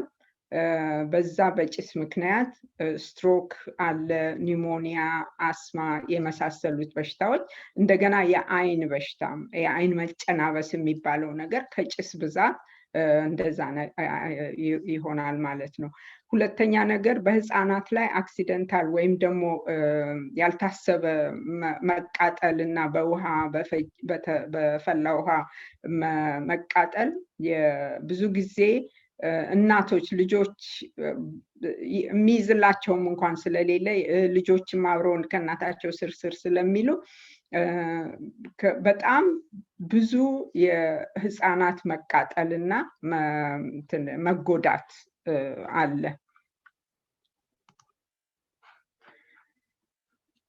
እንግዲህ አሁን ብዙ ይሄ ነው ክፉ ነው ይሄ ነው ብዬ አወራሁ። እንግዲህ አሁን አክሰስ ቢኖር ኤሌክትሪሲቲ ቢኖር ታዲያ ምንድነው ለምሳሌ ለሴቶች ልጆች ላይ በጣም ትልቅ ለውጥ ያመጣል። ምክንያቱም ኤሌክትሪሲቲ ካለ አንደኛ ልጆች ኃላፊነታቸው የእንጨት መሸከም የውሃ ማምጣት ሳይሆን እንደ ሌሎች እንደ ወንዶቹ ትምህርት ቤት ለመሄድ ወላጆቻቸው ለቀቅ ሊያደርጓቸው ይችላሉ ማለት ነው እና በትምህርታቸው ላይ በጣም ፖዚቲቭ የሆነ ለውጥ ያመጣል። ሁለተኛ ነገር ትምህርት ቤቶች እና ቤት ኤሌክትሪሲቲ ካለ ያ ለማንበብ ለማጥናት ቤታቸው ሆነው ለማጥናት እንኳን ለማጥናትና እናትና አባታቸውን እንኳን ሀሁ ለማስተማር እንኳን የሚችሉበት ደረጃ ይደርሳሉ ማለት ነው። ሶስተኛ ነገር በኢንፎርሜሽን እንግዲህ ከኤሌክትሪሲቲ ጋራ ከዴቨሎፕመንት ከልማት ጋራ የሚመጡ ነገሮች ምንድን ናቸው? አንዱ የኢንፎርሜሽን ወይም ደግሞ አንዳንድ ፕላትፎርሞች ኢንፎርሜሽን ወደ ገጠር ይገባል ማለት ነው። ያን ጊዜ ኢንፎርሜሽንም ለማግኘት እና ለመማርም ይችላሉ ማለት ነው። በተጨማሪ የመብራት በመንገዶች ላይ በገጠር ከተማዎች ወይም በገጠር ትንንሽ ከተማዎች ውስጥ መብራት በየመንገዱ ቢኖር የሴቶችን እንደ ልብ ወጣ ብሎ ወይም ደግሞ ከአንድ ቦታ ወደ አንድ ቦታ ሲዘዋወሩ ካለ ፍርሃት ሴፍ የሆነ ስሜት ተሰምቷቸው ወዲያ ወዲህ ሊሉ ይችላሉ ማለት ነው። ሌላው በሴቶች ላይ ያለው ወደ ከኤሌክትሪሲቲ ያለባቸው አገሮች ወደ ሃየር ኤጁኬሽን ወይም ደግሞ ከፕራይመሪ ኤጁኬሽን ወደ ሰከንደሪ ከሰከንደሪ ወደ ኮሌጅ የሚሄዱት በኮሬሌሽኑ ወይም ደግሞ ከዛ ጋር መዛመዱ በጣም የሚታይ ሆኖ ተገኝቷል። ይሄም ማለት ኤሌክትሪሲቲ ካለ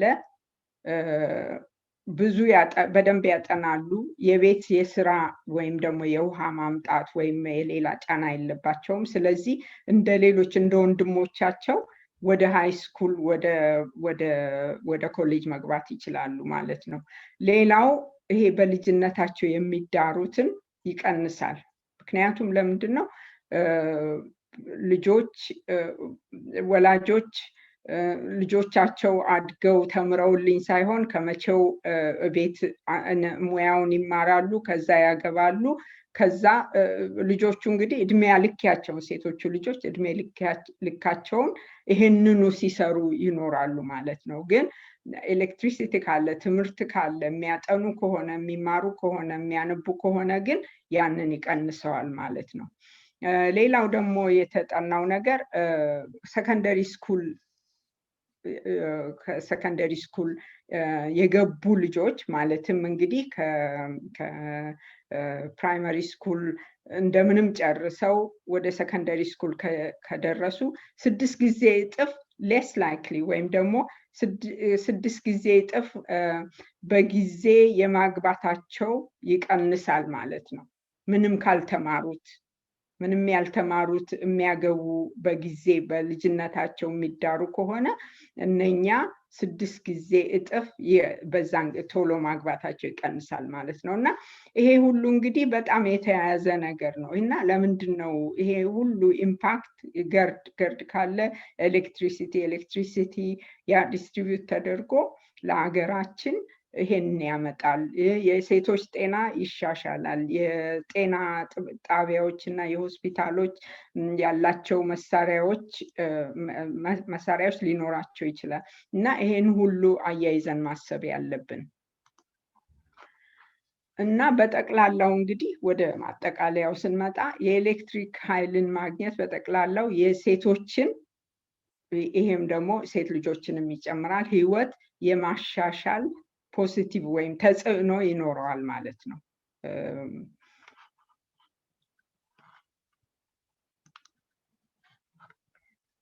ስለዚህ ሀገራችን ኢትዮጵያና ህዝቦቿ ከድህነት ለመገላገልና መሰረታዊ የሆኑ የሰብአዊ መብቶቻቸውን ለማስጠበቅ የህዳሴ ግድቡ መጠናቀቅ ወሳኝ ነው ብለን እናምናለን።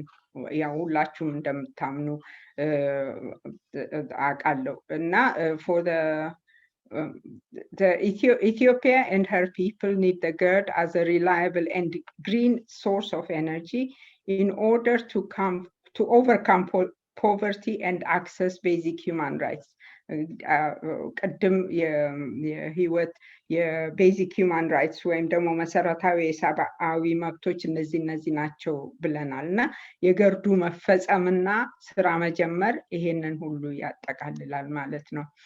አሁን እንግዲህ ለህዳሴ ግድቡ መጠናቀቅ የምናደርገው ዘመቻ ያው ተጀምሯል እና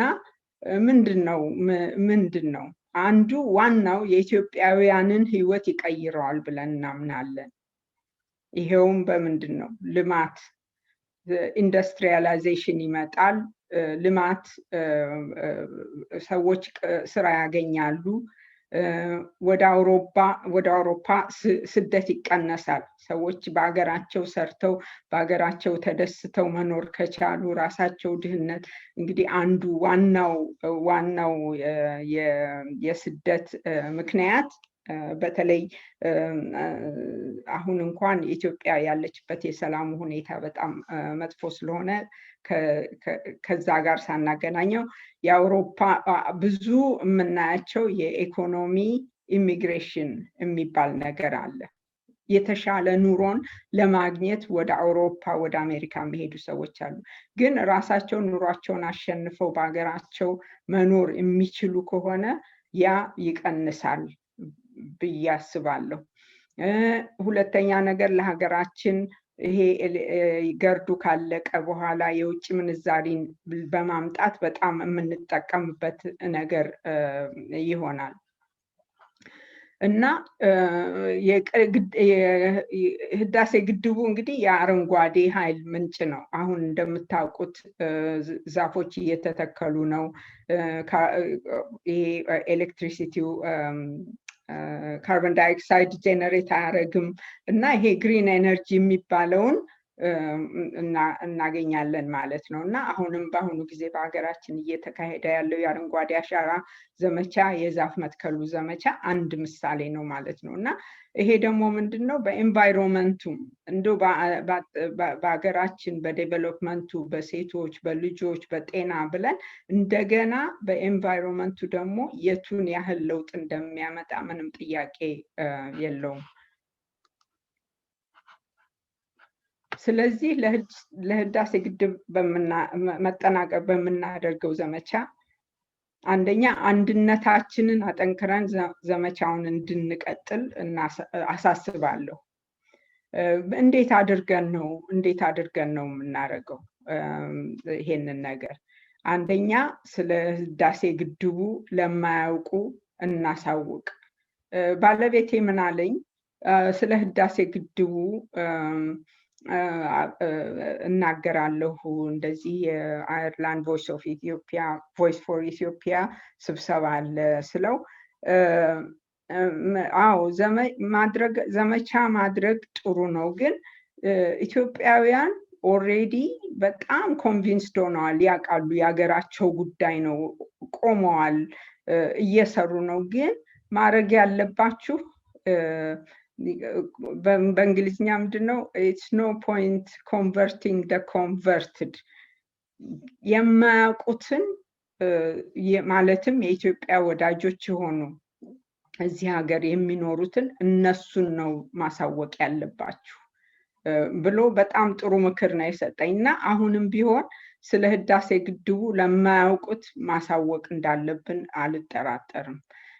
ሌላው ደግሞ የቦንድ ግዢና የገንዘብ እርዳታ እንደሚያስፈልግ ደግሞ ማሳወቅ አለብን። በኮሚኒቲያችን በራሳችን ኮሚኒቲ ውስጥም ሆነ ፍሬንድስ ኦፍ ኢትዮጵያ በሚባሉትም ይሄንን ማሳወቅ አለብን። ቦንድ እንደሚሸጥ በኤምባሲዎች በኩል እየተሸጠ ነው።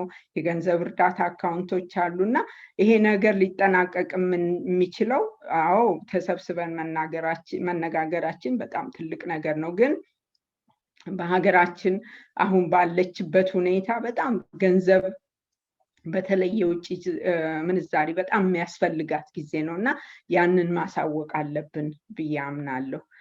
ሁለተኛ ነገር ደግሞ የኢትዮጵያውያንን ህይወት እንደሚቀይረው ማስረዳት አለብን። ሁል ጊዜ ኢትዮጵያውያን ነው ሁል ጊዜ እንደ ደሃ ሁል ጊዜ የሌላቸው ሁል ጊዜ እርዳታ የሚፈልጉ እንዳንባል ያ ይሄን ጄኔሬሽንስ አሁን በእኛ እንኳን ጄኔሬሽን ባይደርስ በሚቀጥለው ጄኔሬሽን ኢትዮጵያውያን ራሳቸውን የቻሉ ናቸው። እርዳታ አያስፈልጋቸውም፣ እርዳታ ቢያስፈልጋቸውም የቀነሰ ነው የሚለውን ነገር ማስረዳት አለብን ማለት ነው እና አጠንክረን ዘመቻውን እንቀጥል ብዬ ማሳስበው ይሄንን ነው። Just to say this in English, I don't know how many people who are there, but I will say, so I'm just saying that we are doing a campaign. There is a campaign going for the second filling of the dam at the moment, and I'm just saying that we should continue. And yes, Ethiopians are all on that side, but my husband, I will just say this in English as well. When I told him about this campaign and that I was going to talk here, he's an Englishman, by the way, and he said, yeah, so you're converting the converted. You should go and find the unconverted. So here I was saying that we have to have a big campaign telling people what it is. Friends of Ethiopia, like yourself, Philip, and I'm sure there are many in Ireland, in England, everywhere in UK and in Europe. So first of all, we have to unite, and then we have to carry on with the campaign. But also it's our responsibility to let people know, friends of Ethiopia, why we need the GERD, and we have to encourage sell of bonds and fundraising, and also we have to let non-Ethiopians know that this is going to change the life of Ethiopians. Maybe not in this generation, but it is going to change. And Ethiopians are not always looked upon as if they always need help. So that is our responsibility. So that was what I was saying. So ለመጨረስ ያህል ይሄንን ነው የምለው እኔ ለህዳሴ ግድብ መጠናቀቅ የምናደርገው እርምጃ ማነው ዘመቻ ይሄ ነው። ስለዚህ ሁላችንም ቢሆን ግዴታችንን እንወጣ፣ እንተባበር፣ እንረባረብ፣ አንድ እንሁን። አሁንም እያሳየን ነው አንድ መሆንና እናረጋዋለን በሚል ስሜት መነሳት አለብን። አመሰግናለሁ።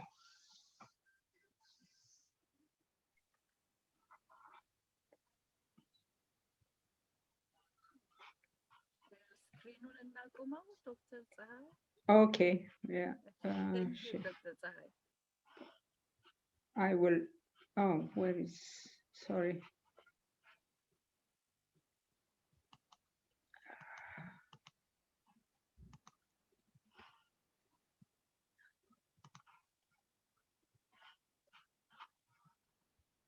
ዶክተር ፀሐይ Okay. በጣም የተለየ አቀራረብ ነው። ገርድ ብዙ ጊዜ በሌላ መልኩ ነው የምናየው። ዛሬ ከጤና ጋር በተያያዘ እኔ በበኩሌ በለየት ባለመንገድ ነው የተገነዘብኩት። እርግጠኛ ነኝ ሁሉም እንግዶቻችንም በተለየ መልኩ እንዳዩት ነው። በተለይ የኢትዮጵያንና የግብፅ መለያየት፣ ለምሳሌ የክሊን ወተር አክሰሳችን የኛ 39% ነው፣ የነሱ 98% ነው። የሳኒቴሽን የኛ 7% ነው፣ የነሱ 93%። ምንም አንዳረስም እና እናቶች ላይ ያለውን ጫና ሁሉ በለየት ባለመልኩ ነው የተገነዘብነው እና በጣም ነው የምናመሰግነው ዶክተር ፀሐይ። ከዚህ በማያያዝ በመቀጠል አክሊል ስለ ቦንዱ ስላይድ ታሳየናለች። አክሊል።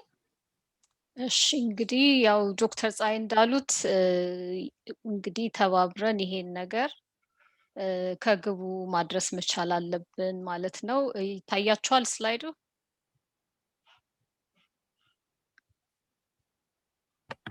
አይታይም አክሊል። እሺ ከአንድ ጊዜ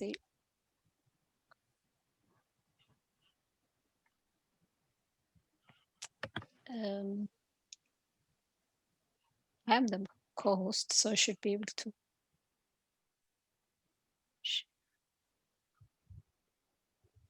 Okay, how about now? Yeah. Okay. እንግዲህ ይሄ እንትን መረጃ የተላከልን ከኢትዮጵያ ኤምባሲ ነው። በቴክስት ነበር የደረሰንና እንደው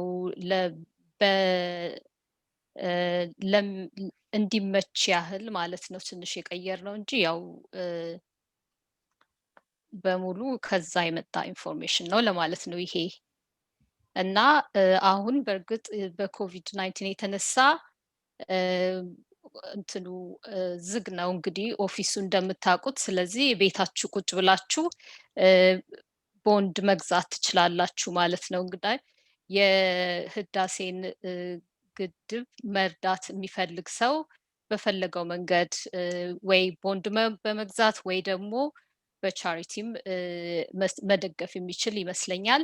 እንግዲህ ለዛ ደግሞ ቁጥር አለ እዚህ የሞባይል ቁጥር፣ በዛ ደውለው የኢትዮጵያ ኤምባሲን ኮንታክት ያድርጉ ለማለት ነው። እና በተላከልን መረጃ መሰረት የቦንድ መጠኖቹ ከ50 እስከ 10,000 የሚሆኑ ናቸው። እንደምታዩት እዚህ 100፣ 300፣ 500 እያለ እስከ 10,000 ዩሮ ድረስ ቦንድ መግዛት ይችላል አንድ ሰው።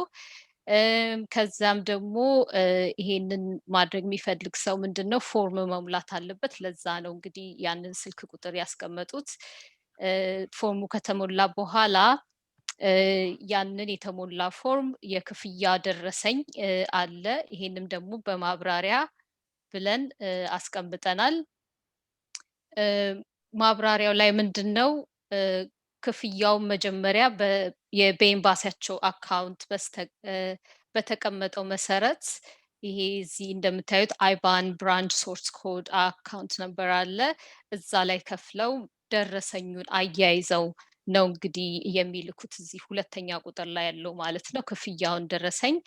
ከዚያ የፓስፖርት ወይም የትውልደ ኢትዮጵያዊ መታወቂያ ኮፒና የአንድ ጉድ ፎቶግራፍ ጋር በማያያዝ ያው እንግዲህ የኢትዮጵያ ኤምባሲ ደብሊን 93 ሎወር ባገር ስትሪት ብለው በፖስታ ይላኩላቸው።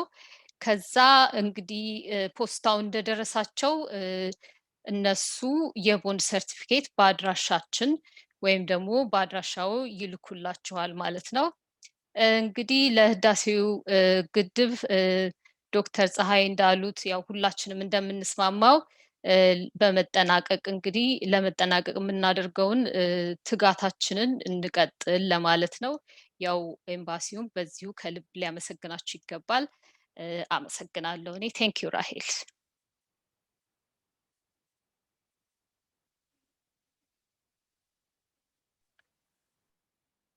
አክሊል አሁን ፕሮግራማችንን እያጠቃለልን ነው። ከመጨረሻችን በፊት አንድ ግሩም የሆነ ግጥም ዩቲዩብ ላይ ያገኘሁት እኛ የሚል በትዕግስት ማሞ የተጻፈ እሱን ሼር አደርጋለሁ።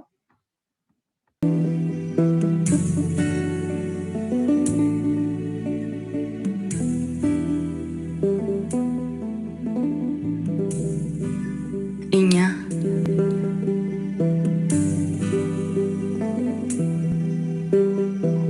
ጎርሰው ሳይኖረን እንኖረው ሳይኖረን ባዶ ተስፋ መሃል መጪውን ሞሽረን የሰጡንን ቀምሰን ባሉን አሜን ብለን ባንድዬ ቸርነት አይችሉትን ችለን ተገፍቶ የማያልቅ ጉድ ዘመን ተሻግረን ይኸው ዛሬም አለን። ህልማችን መሃል ላይ ስደት ተስሎበት በልባችን ሙሉ ራስ መውደድ በቅሎበት ኑሯችን ጫፉ ላይ ፍርሃት ቋጥረንበት እምቢኝ ብርቃችን ነው። መዘመን ከሆነ አሁን ዘምነናል። ፈሪ ለእናቱ ነው መፍራት ይሻለናል። መሰልጠን ከሆነም አሁን ሰልጥነናል። ሀገር ምን ያደርጋል ትውልድ ምን አባቱ እኔነት መርጠናል። አሁን ሰልጥነናል፣ አሁን ሰይጥነናል። የሰው ሰርግ አድማቂ አጃቢ ሆነናል። ሕይወቱን የጠላ አንድ ሞኝ ምስኪን ሰው ደፋር እስኪመጣ ተስፋችንን በፍርሃት ትውልዱን በፍዘት በግፍ የምንቀጣ ዛሬን በልቶ ማደር የህሊናችንን ሚዛኑን ያሳተን ተመሳስሎ ኑሮ አጨብጭቦ ሹመት በባርነት ስለት የሚበላልተን የሚዶላልተን የምንኖር መሳይ የሆነልን መሳይ የምንቆም ሞተን ደዚያ ነን እኛ። አሉላ ሞኝ ነው ደረቱን መስጠቱ ቴድሮስ የዋህ ነው ባሩድ መጠጣቱ ገብርዬ ሞኝ ነው ድፍረት ማነገቱ ከመፍራት ነጋለ ዘራፍ ምን አባቱ በሚል ስልጣኔ በሚል ሰይጣኔ ዝምነትን ታቅፈን የጀግኖቹን ኑረት መንፈሱን አራግፈን ጉድ ይዘን ጉድ ፈርተን አለን ብለን እያልን ሁለት ጊዜ ሞተን ሲስቡን ተጎተን ሲለቁን ተደፍተን በአንዲት ድፍረት እጦት ዘላለሙን ታመን ቆመን እየሄድን በስጋት መንምነን ይኸው ዛሬም አለን።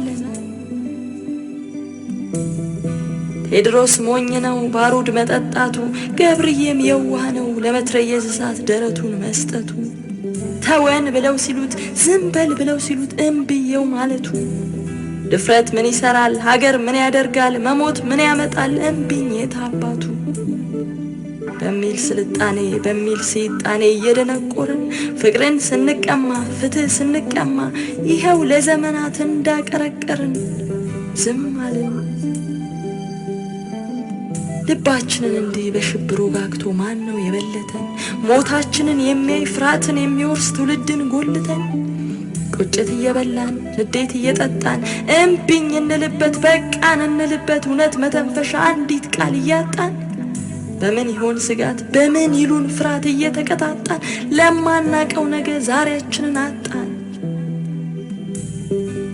አለማወቋ ነው ሞኝን አስጣይቱ እኛ ካልኖርንበት ሀገር ምን አባቱ በሚል ስልጣኔ ፍርሃትና ሽሞንሞን ተረት እንተርት እስቲ እንቀኝ ቅኔ ባንዲት ደሃ ሀገር ባንዲት ትልቅ ሀገር የትላንት መንፈስ የሚያስጋልባቸው ዝምነት ስልጣኔ ብልጠት ያልገባቸው ለሰው ግራ የሆኑ ሰው የማይገባቸው አንድ ሰው ነበሩ እድሜ ጠገባቸው በየመንገዱ ላይ በቀን በሌሊቱ ይለፈልፋሉ ሰው ይጠይቃሉ መልስ ይጠብቃሉ ነፃነት ያያችሁ ፍትህን ያያችሁ ይላሉ ሰው ይሸበራል ምን ነካውት ዛሬ ምን ነው ዝም ቢሉ ወጣቱን ያያችሁ ትውልዱን ያያችሁ ሰው ይጠይቃሉ መልስ ይጠብቃሉ ሰው ይሸበራል ጉድ ፈላብን ዛሬ ኧረ ዝም በሉ።